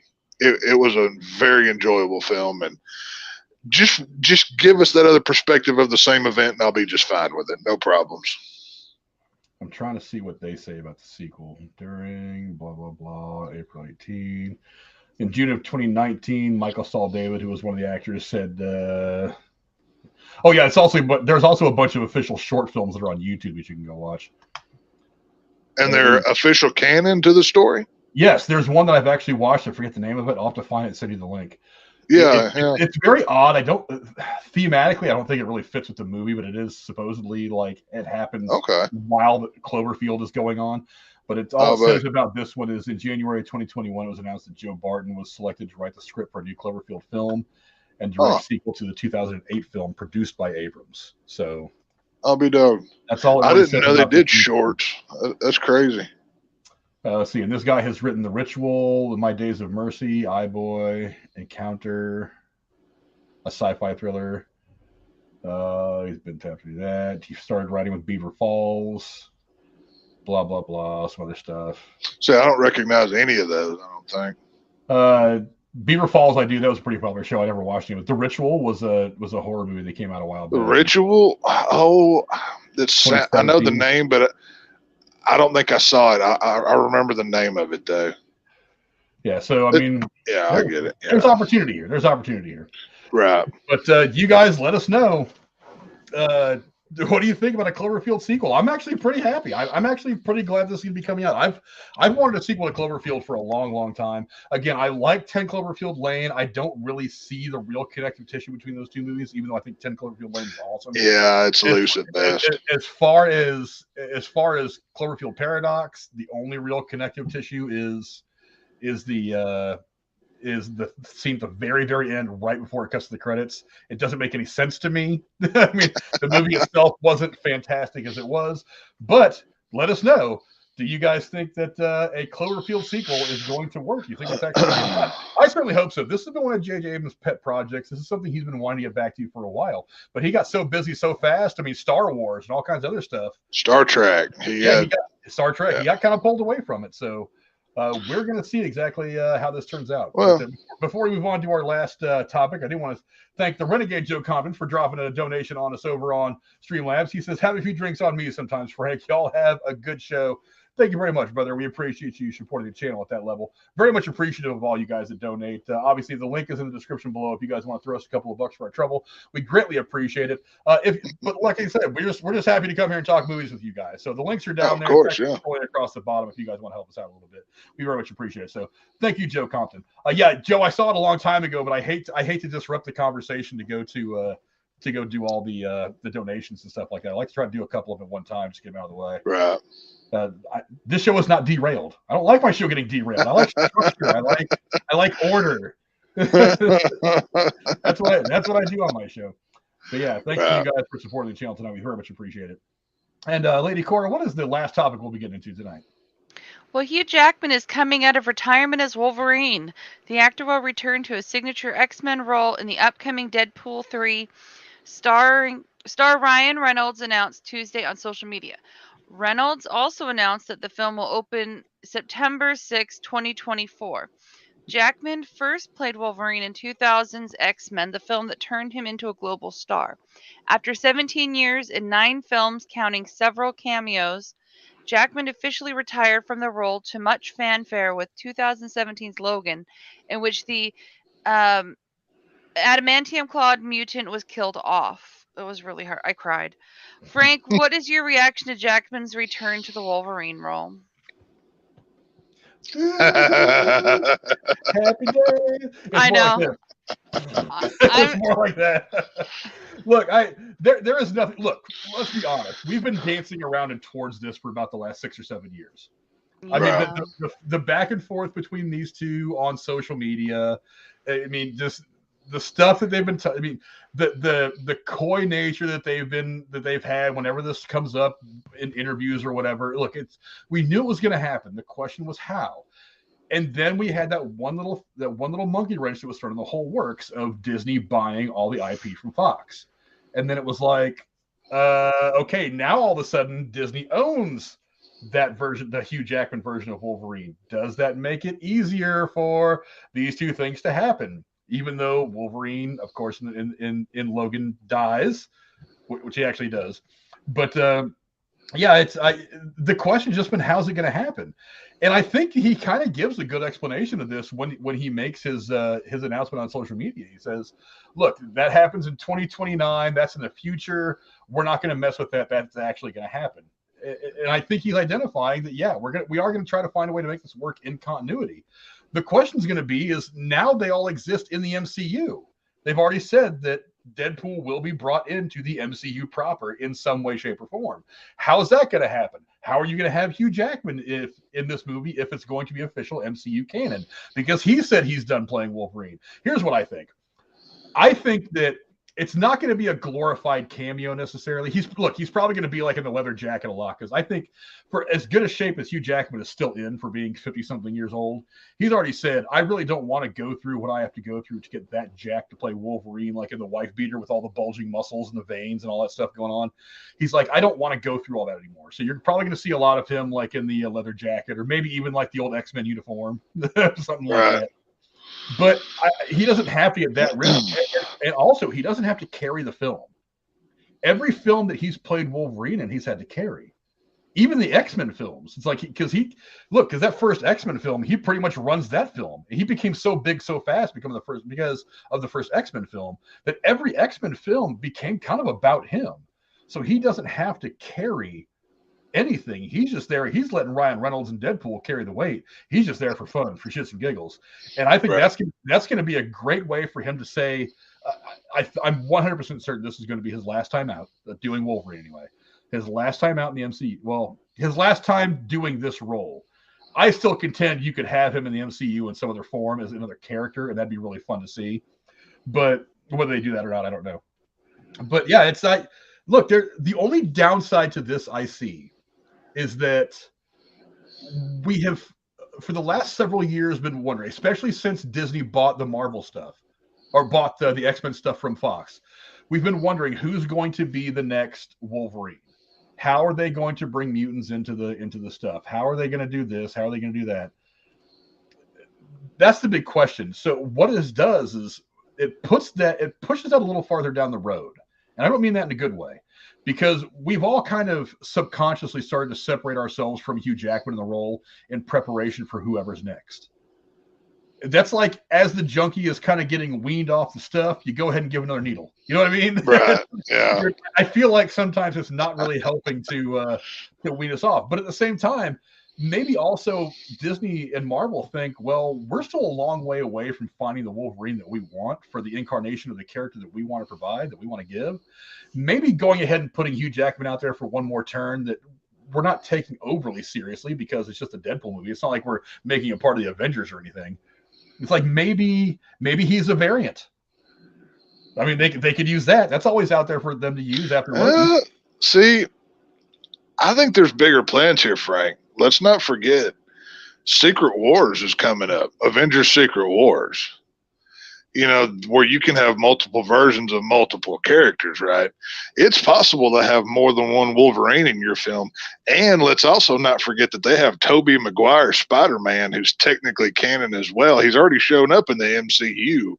And for years, people wanted them in some sort of a team-up. It's not too long before we're getting that Secret Wars movie. I could see them pulling the trigger. You realize how much money they could print with not just having Wolverine in a Deadpool movie, but having the original Wolverine and Spider-Man in the same film? Yeah, but I don't think Hugh Jackman wants it anymore. But money talks, though. Not for him. Look, that guy's pockets ain't hurting. Oh, of course, no. He's played Wolverine for 20 years. He's got more money than God. You know, because if you look at like Robert Downey Jr., it seems like every time he's tried to step outside of the MCU, his movies have faltered a bit. So he ends up going back to Marvel. Okay, a couple more rounds of Tony Stark, and I'll be good to go.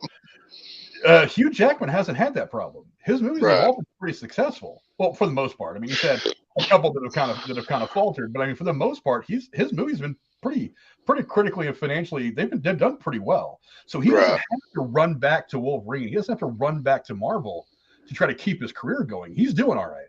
Right.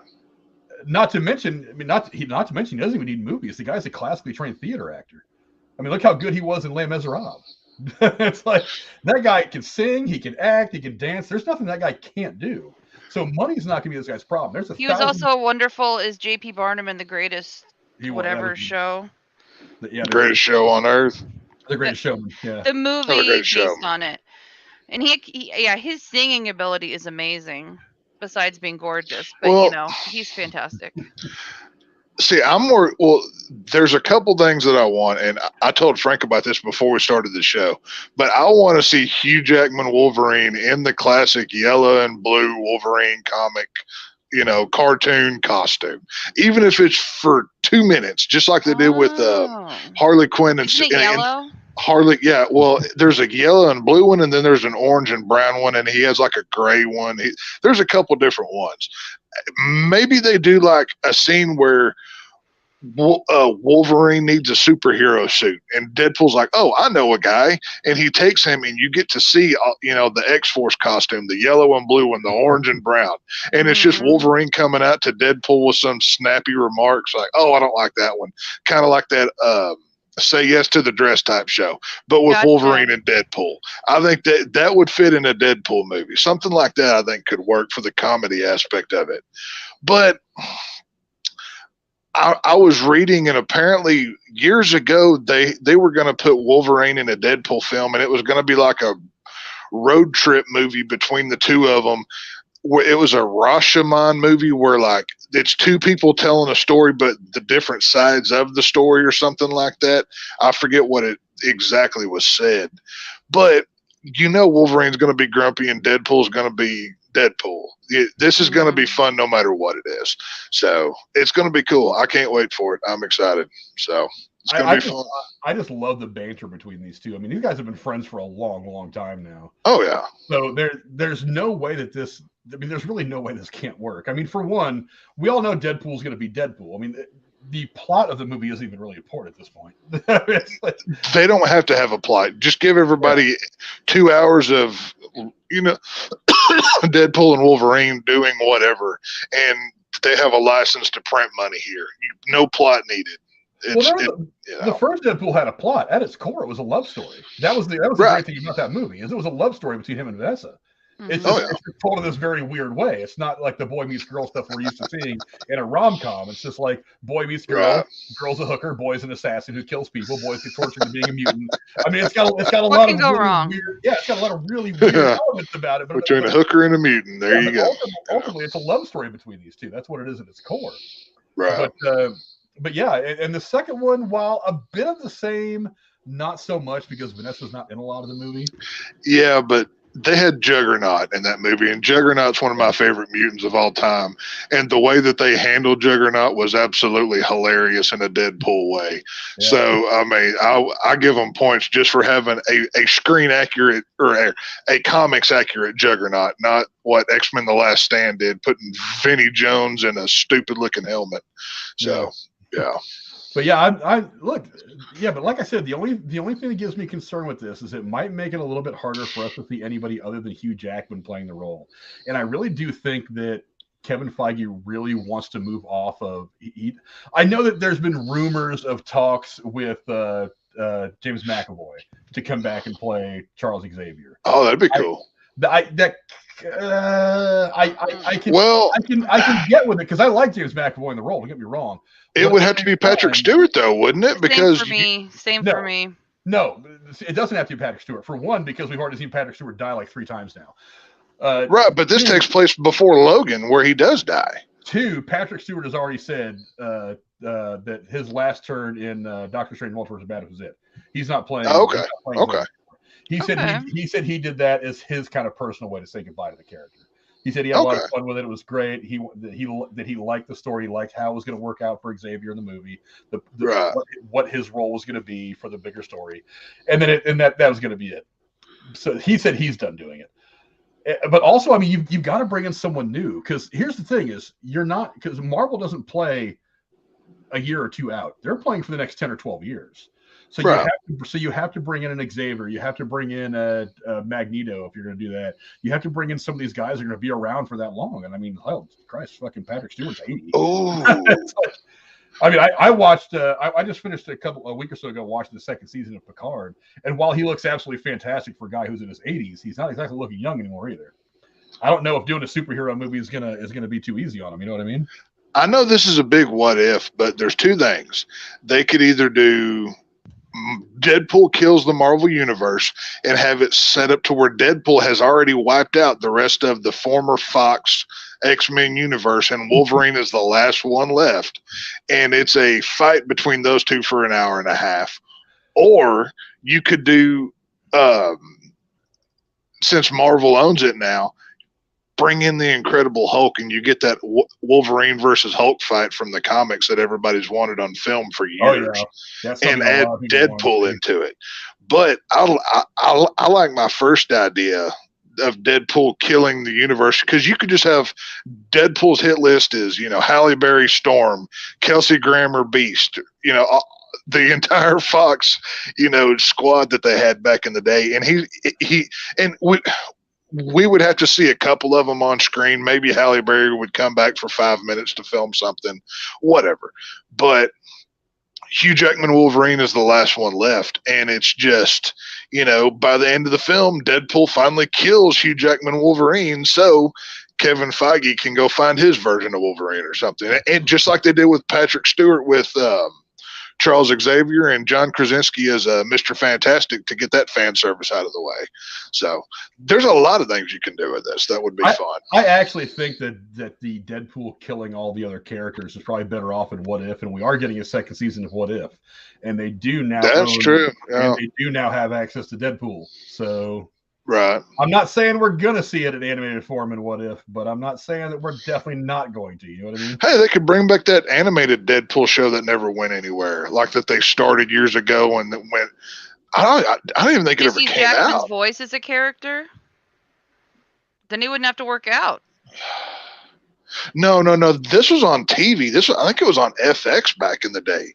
They showed a Deadpool animated series that they were going to make by. The black dude from Community and that Atlanta show, Donald Glover. Glover, yeah, I believe he made a Deadpool show, but I don't think it ever aired on FX. I think it got shut down or something. It was right around the time of the first movie, but you could do something like that on Disney Plus. I mean, there you go. So possibilities are endless. Yeah, that's the best part about it. But I mean, right.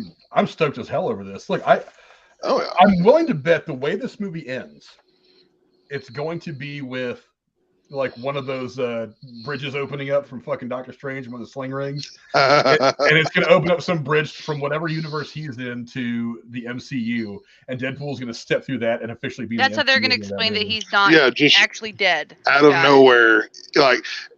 Wolverine and Deadpool are eating a hot dog after they just beat the bad guy, and the portal opens up, and Deadpool goes, "Oh, what's in here?" He walks through, and it closes just for no reason whatsoever. There's no build up. They just throw it on you out of nowhere. That would be a Deadpool thing. You know what I mean? That'd be funny. I want to see Deadpool as part of the Avengers.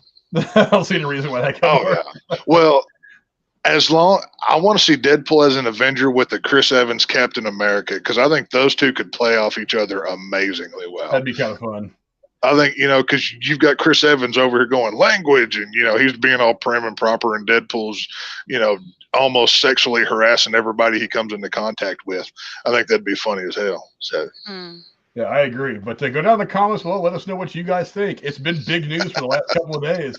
It melted the fucking internet in almost every way that you could. Well said. Hugh Jackman. Look, and even the way they announced it was so Ryan Reynolds. The video? The video. Oh, that was great. Because we knew for a couple of weeks that was going to be his next project. It was going to be Deadpool 3. We knew that they had started filming. We knew that he was doing work. Because even all over Instagram saying, putting in work for the next movie with the two swords and everything. We all know what that meant. But then have him come out there and say, "Oh yeah, we're in the MCU now. We have to do this. We have to do that." So he's like, "So what else can we do?" And then he's like, and then Hugh Jackman walks across the back. He's like, "Hey Hugh, you want to do Wolverine one more time?" He goes, "Yeah, sure, Ryan." Sure, Ryan. and then that look he makes towards the camera, like, yeah. With the eyebrow raised thing, that's hilarious. Like I said, I think we've been dancing around and towards this for like the last 7 or 8 years. I'm glad we're finally there. And again, it's going to be great because Hugh Jackman, like I said, doesn't have to carry the film. He can just have fun with the character the way that Tim, with the help of Ryan Reynolds, can have fun with the character. It's going to be a great way for him I'm okay with him doing this after Logan, because as much as I loved Logan, I think that was one of the best movies. I love that film. 10 years. But as great as that goodbye was, I'm okay with this being the last time I see him as Logan or as Wolverine. Because it's gonna be in a way that he's going to be sending off the character in a way that works out great for us as fans, and for him as somebody who's been living that character for the last 22 years, almost 23 years. So I think it's gonna be fantastic. But go down in the comments below. Let us know what you guys think of Hugh Jackman. Hugh Jackman once again donning the claws and playing Wolverine in Deadpool 3. Before we get out of here, let's go to some of the comments and see what you guys have been saying. Let's see, JSP was in the chat earlier saying, anybody getting the 4K Steelbook of Fright Night? I love Fright Night. Are you talking the original, or are you talking about the original or the remake with Colin Farrell? Which one? The original, I would totally get it, but the problem is I don't really do physical media anymore. There's a couple of Steelbooks I kind of want to have, but I love physical media. I didn't know they were doing a 4K render of it. Is Shout Factory making this, JSP, or who is that?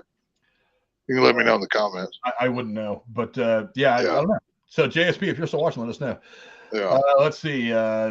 See Connor, Mr. Marvel 613 saying what's up. I think those guys are going live tonight over in the Horny Goat. Go check them out as well. And What's up, Mr. Ken's Marvel? about to go live as well. Yeah, He Ken's actually about to just go went live. started up. Oh, there you go. JSP was confirming when I said Blue Steel was Jamie Lee Curtis and Ron Silver. Oh, okay. Yeah. I do remember that. I don't remember much about it. I have to go back and see that. Yeah, I remember the movie. I remember the poster because it's got like a picture of her holding up like a chrome plate. What year did that come out again? Was that? That was probably 84. So that was right. So that would have been after she did Terror Train, because she did Terror Train after she did Halloween, and she did like Prom Night, and she did all of those other kind of Halloween knockoff films. Trying to think, because she got big off. Obviously, Halloween was huge. It's set off her personal career. You know, everything else. 1990. Wow, I thought that was way. Was Blue Steel in 90? Yeah. Oh, okay. So it was way after everything I just said. Okay. Directed by Catherine Bigelow, starring Jamie Lee Curtis, Ron Silver, and Clancy Brown. The film is about a police officer who shoots and kills a robbery suspect in her first day of duty, and then becomes involved with a witness of the shooting. The film was initially released, blah blah blah.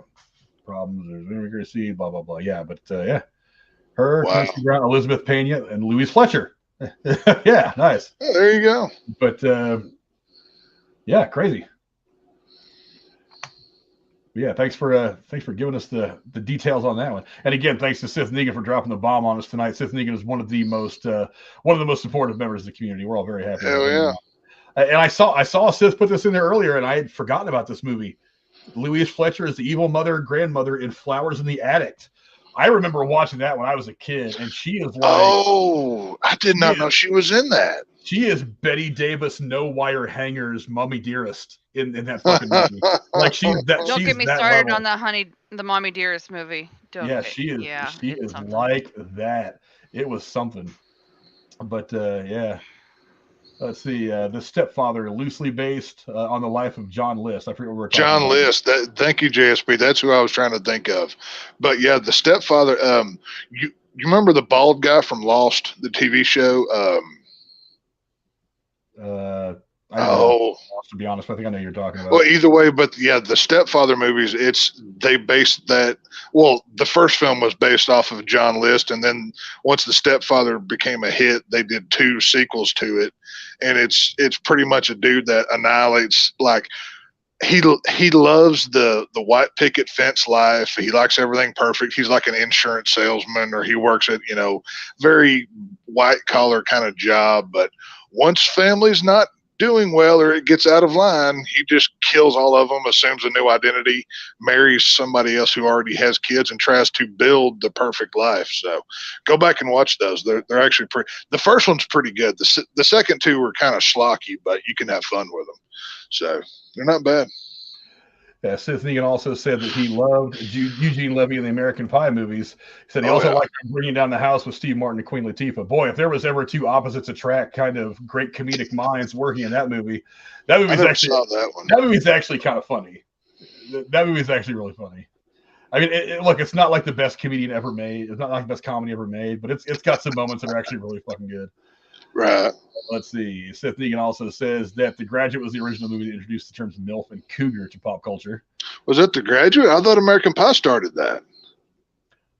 I feel like I'd heard those words prior, but there's no doubt that American Pie made well, certainly not cougar. Cougar has been around for a long time. Oh, no, you're not. I was talking MILF, not cougar. Cougar was the thing way before that. I know I've heard it before. I knew I heard it before then. But that movie definitely made it a part of the lexicon, the verbal lexicon of the world. You know what I mean? Right. But yeah, that's crazy. JSP also says TV execs will try just about anything. They made a short-lived series called The Delta House based on Animal House. Yeah, I remember that from years ago, and it didn't go well. It's one of those things that lasted for like 15 minutes. Milk every franchise till there's nothing left. Pretty much is creative these days. So yeah, JSP hit us with a couple of Halloween questions as well. He said, here's a Halloween movie question: do you guys consider They Live a horror movie? I do not. Not really. I consider it more of a They Live is more of a social experiment movie to me than a horror film. Obviously, it has horror aspects to it with John Carpenter behind the camera and everything else, but that's kind of like in the vein of like a 1984 for me, and it shows more about the culture than it does horror, but I classify it differently. I always thought of it as much more of an action film than a horror film. Well, the action's there. I mean, you've got Roddy Piper, bringing in all his wrestling talent and everything else. Yeah, I mean, the action's there. Yeah, I always thought that it hit me much more as an action film as any kind of horror. But I mean, it's right because it's. I wanted to compare it to Chud for a minute, but I don't think that movie really compares. Well, just because it has the visuals of like aliens doesn't necessarily make it a horror. You know what I mean? They Live has more in common with Assault on Precinct 13 than it does Halloween, if you want to compare it to other John Carpenter properties for me. And that's for me. It's, obviously Halloween's a horror film. I don't consider Assault on Precinct 13 or They Live horror, but it's, action, I guess, is the best section for it. Well, yeah, I mean, and you can even ask yourself, do you consider something like The Green Mile or Stand By Me a horror film because they were written by Stephen King?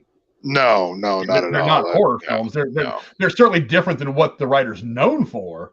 Right. But writers, but really talented writers like those guys can write a lot of different things. Right. Well, I just read the new Stephen King book all about fairy tales. It's, very not Stephen King, so I know what you mean. He doesn't know how to end a story well, though. That's my only thing with Stephen King.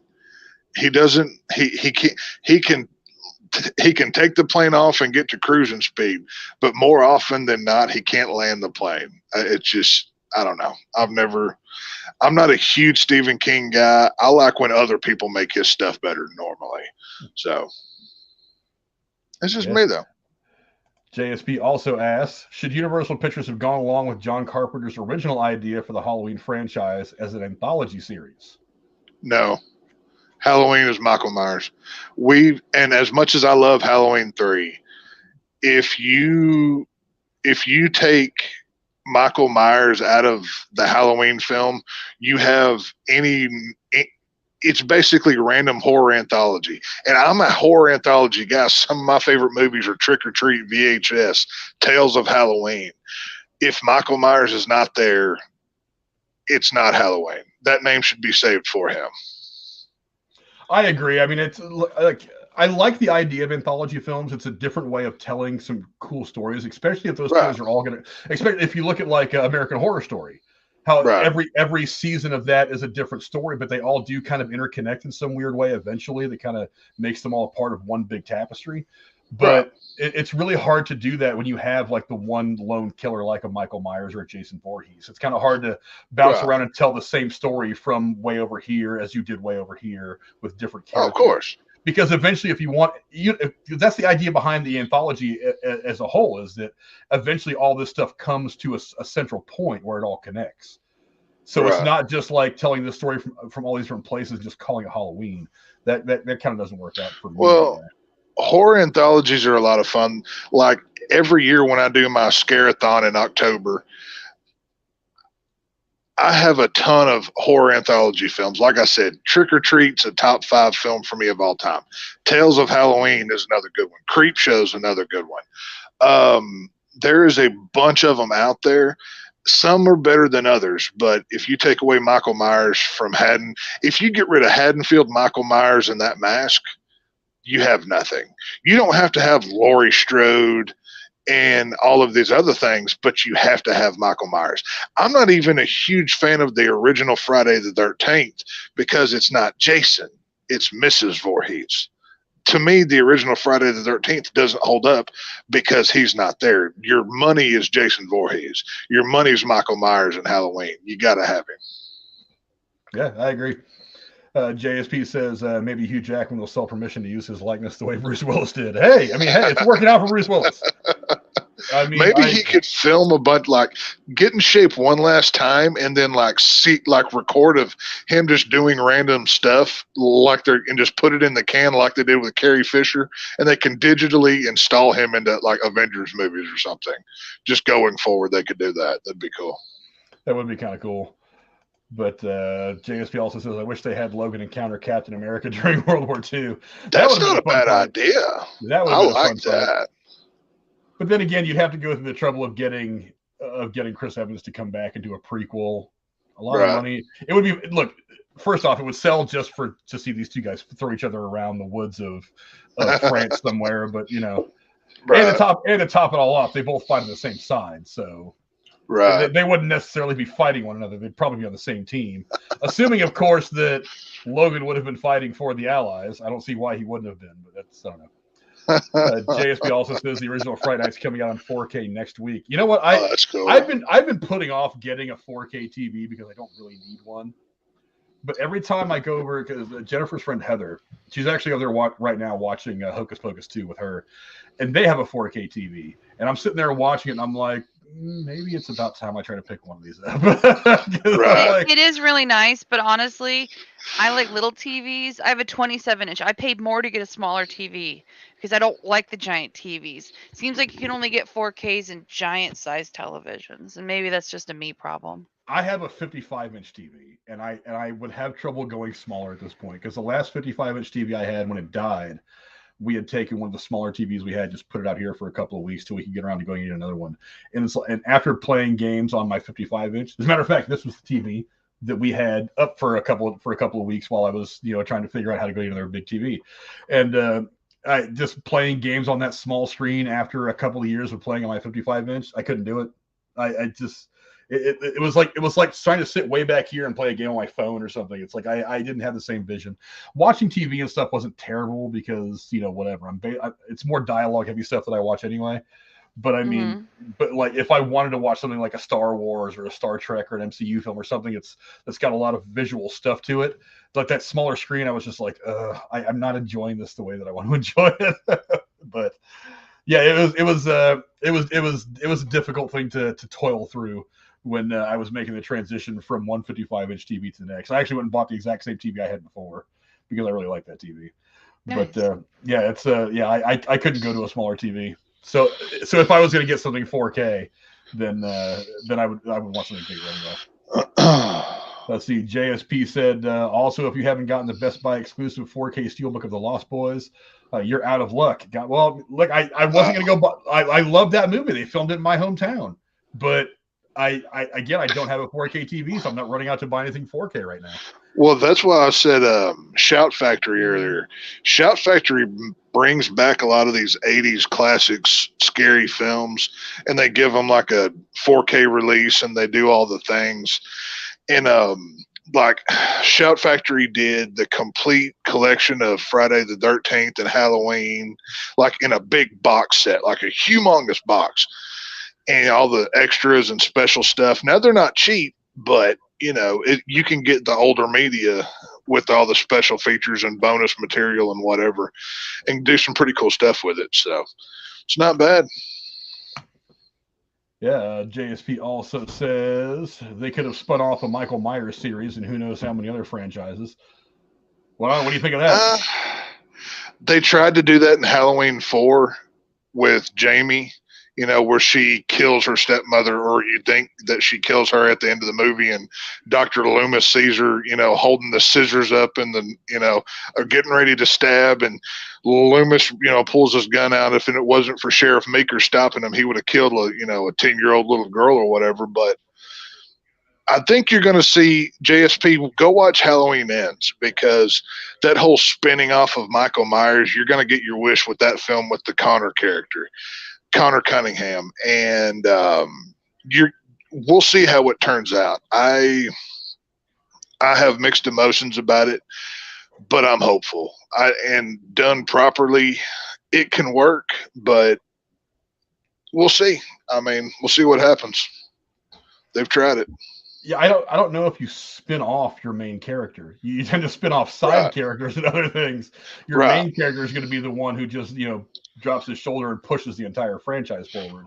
Well, that's the whole thing. And like, I'm a slasher guy at heart. Slashers are my favorite kind of movies. I love them, love them, love them. But they're very one dimensional. You can only do so much with it until you have to. I mean, you can only make so many Friday the 13th until you have to do Freddy versus Jason to keep people interested. So the shelf life of these kinds of characters is very small. And, just look at Michael Myers. You had the first one, then you had the second one, which John Carpenter never wanted there to be a sequel. That's why he had Myers just disappear at the end of the first one, but it became such a huge hit that the Akkad just basically forced him to make another one. And then you get into, in this version, he has this power. In this version, then you have to start explaining stuff, and that's when it gets difficult. And, when you're dealing with a simple character, it can be good or it can be bad. So it's just one of those things. If you were going to spin off one character from the Halloween franchise into a series, I think one of the most interesting people you could have done that with is Dr. Loomis. Oh, 100%. Because he a backstory about his life before he met Michael? Not just that, but I mean, because I feel like, and throwing this together off the top of my head, I feel like you could have thrown together a weird series that would have shown him in like a mental ward dealing with all these people with different problems, and each week could have centered around like one crazy person. And you could have done like kind of like what Orange is the New Black did with their characters. Right. It's like every season of Orange is the New Black, you got a lot of exposure to the backstory of a couple of the characters. And so you would get, there would be a couple of people that he deals with, and then like in flashbacks, you would see how they got to where they are now, that kind of thing. How like what trauma in their life that we could see as viewers led them to being in this insane asylum with Dr. Loomis. That kind of thing. Did they see their mother and father murdered? Were they abused? Were they whatever? I mean, you could make probably something out of that. But I don't think there's really a lot of characters you could have spun off from Halloween that you could have made a series about. The only problem with I do agree. If you were going to do anything with any of the characters, Loomis would be your answer. But the problem is when we meet Loomis in 1978, when we meet Loomis, his first interaction with Michael, he's still a regular therapist. He doesn't even up until Michael breaks out, he's still just a regular psychologist, therapist, whatever he is. And he's a man of science. He's a man of, he doesn't believe in the supernatural, the evil that Michael is, but he knows once he encounters Michael, that's when everything happens. That's when he said, I saw the evil, I spent the first, what does it say? I spent the first 7 years trying to treat him, and then I spent the next 8 just trying to keep him locked away or whatever it was until he breaks out in the 78 film. So it's Michael breaking out, doing all of the evil because, like I said, he's evil incarnate. He does what he does. That causes him to go just crazy Loomis. Go watch Halloween 5. He's screaming at a 10-year-old little girl, tell me where he is, tell me where he is, holding her by the collar of her shirt. He's as crazy as Michael is, and that's what the draw of those old Halloween films is. Your hero, is he responsible for creating Michael and turning him into what he is? And is he worse than Michael? I don't know. A Loomis series could work, but it would have to be done very carefully. I would be scared to touch it. I'd be scared to work with it. Jennifer decided she wanted to pop in the chat. She says, hello. That was me. She says, hello, lovely people.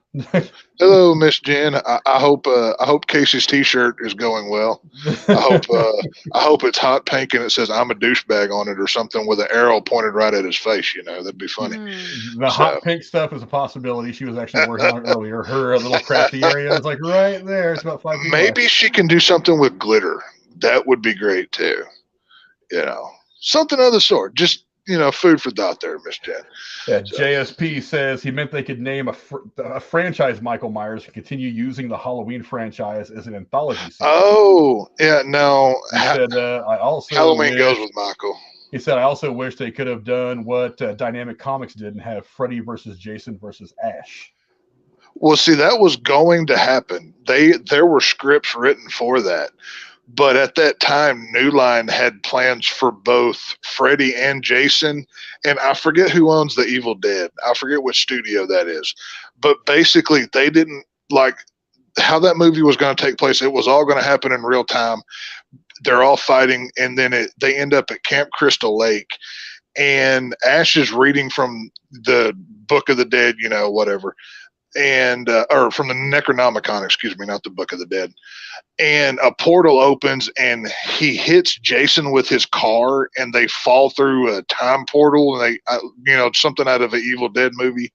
And basically, they just didn't want to tie 3 franchises in together because they were going to bring back Evil Dead and whatever with Freddy and Jason, even though it didn't happen. But just look it up on YouTube. You can get the whole story of the movie. It was pretty interesting. Yeah, my guy Nick over at the Lost River Drive-In. Go check out his channel, by the way. He is a Halloween super fan, just like you are, Tex, and he does. Oh, cool. He's got a lot of stuff going on his channel right now. He'll be breaking down a lot of stuff that comes out in the course of the next month. He says the quote that you were talking about. I spent the first 8 years trying to reach him, and then another 7 trying to keep him locked up, because I realized that what was living behind that boy's eyes was purely and simply evil. The devil's eyes. Yeah. I love the Halloween story. And like I said, I'm a slasher dude. I'm a, Texas Chainsaw, Halloween, all of these things, Friday the 13th. I love this genre. It's simple storytelling, but when it's done right, it's so effective. And, it's a lot of fun. He's also offering his services as if y'all ever need a quote from the series, I got it. I'm obsessed. Oh, yeah. Oh, hell yeah. Yeah, go watch his videos. You'll see the stuff he's got up in the background, all kinds of posters. I've seen his tattoos. He's definitely a Seth. Lost River Drive-In. Are you a Joe Bob Briggs fan? Because I am a drive-in mutant myself. Just with that drive-in name, I'm curious if you're a Monster Vision or a Last Drive-In guy. So if you'll let us know. So he also says it's WB now for Evil Dead, but at the time, Warner Brothers, Dino De Laurentiis and Universal. Okay, so I'm guessing that's who owns it now. I'm not. To me, Evil Dead is Ash. If it's not like this new one that's coming out, there's no Ash in it. It's 2 women in an apartment building or something, from what I've heard. I'm not real enthused about it, to be honest with you, but I don't know. We'll see what happens with it. I'll go watch it, but Yeah, the spooky season is now upon us. It is officially October 1st, so we are now balls deep in all things horror, Halloween, scary stuff that. And so there's going to be plenty of stuff, plenty of spooky content coming up over the course of the next 31 days. And my friends, that seems like a good place to start wrapping things up. It was a great conversation. Again, we already have a whole group of stories already planned out for Thursday, and that's not including whatever pops up between now and Thursday. So thank you all for coming up to a rare Saturday night show for here on The Harsh Truth. I appreciate it. Lost River Drive-In also says, with the names in reference to a line from Halloween 2, when the nurse Janet tells Bud a story about how him walking in a field behind the Lost River Drive-In. While Bud smokes a joint. I just saw the drive-in name, and I didn't know if you were a Joe Bob Briggs guy or whatever, because that's his whole shtick or whatever. But yeah, hell, that's a good reference. I like it. Hell yeah. But thank you very much for coming in and hanging out with us tonight. We very much appreciate it. Lost River Drive-In, go check him out on YouTube. You can click on his thing in the chat. You'll be able to go check out his channel. Thanks again to Sith Negan and to the Renegade Joe Condon for dropping a couple of donations on us today. We very much appreciate you guys supporting the channel like that. You guys are very good friends of the channel. I actually Sith Negan he gave me an idea a long time ago, and I've been making notes on it here and there, and I want to do this with Jeremy about casting a potential Thundercats movie. And I made a shit ton of notes on it that I still have in my Google documents. I have to finish those up because I think it's going to be a fun thing to do now that I have a few more nights free that I can do some other videos. But thank you to Cora, obviously, for being with us as well. JSP Old School Gamer was in here for a while. Let's see who else is in here. I didn't see Penny the Pooh like you usually do. Mr. Marvel 613. Go check out Connor, him, and who else is going live tonight? Corey, help me out. You mentioned it earlier. Foulmouth Ken are both going live tonight. If they're not live already. He's already live. Yeah, so go check out them as well. I think I've got their links in the description down below. Maybe not Ken's. I think I should if I don't. But thanks to all of you guys for coming to hang out with us today. And Lady Cora, where can the folks at home find you on the internet? Not really anywhere, but, I'll be on Thursdays and Sundays. You can find her every Thursday. She's the only person that classes up the joint. She's our one female here that gives us any credibility whatsoever. And how about you, Tex? Where can the folks find you on the interwebs? Here, when horror news is needed to be talked about, Frank wants somebody to, nerd out over horror stuff, or Sundays on Derailed News and Podcast there with Frank and Cora. That's 9 p.m. Eastern, I believe, on Sundays. And I also have an Off the Reel show on the Patreon for Derailed, where we cover older horror films. We're in the middle of the Saw films right now. We're up to Saw 6, and you can get all of those episodes. They're about an hour to 2 hours long, where we break them down for only $1 a month. So go, subscribe to the Patreon and go check it out. Drew and I talk about it, and we have a lot of fun. Saw is one of my favorite franchises. It's a passion project for me, so I'd love y'all to check it out, and, we'll see y'all on the next one. Jeremy was doing his thing up at the Haunted Cave tonight. That's why he. Yeah, shout out to Jeremy. Yeah, shout out to Jeremy, who's out scared the shit out of people right now, I hope. But yeah, he'll be back on Thursday. I actually held one or two of the stories at his suggestion because he really wants to sink his teeth into the Last of Us trailer. So I can't wait to hear him talk about it. We may end up trying to do some breakdowns of that. It's going to be on HBO Max, and it looks kind of interesting to me. I kind of want to watch it. So we may be doing some breakdowns of that. I'll be watching it for sure. Either on the main show or is there on videos. I don't really know yet. I'm going to wait to watch the first episode and see how it goes. But go check out Jeremy. He is Grim Tuesday 23 _ across all platforms. I think some of them are underscores. But yeah, go check him out as well. Links to all his stuff is in the description down below. As far as me, you can find me here usually on Thursdays, if the schedules work out right, going over all the stuff going on in the world of entertainment, television, and streaming. You can also find me on Sundays over on Derailed at 9 o'clock Eastern, going over all the stuff happening in current events, all this stuff going on around the world of entertainment. That's where I usually do a lot of pissing most people off. And other than that, I want to thank you guys all for coming to hang out with us tonight. We very much appreciate it. Thank you guys for donating tonight. We very much appreciate your guys' support. Yeah. And we'll see you guys next week. Adios. Adios. Bye.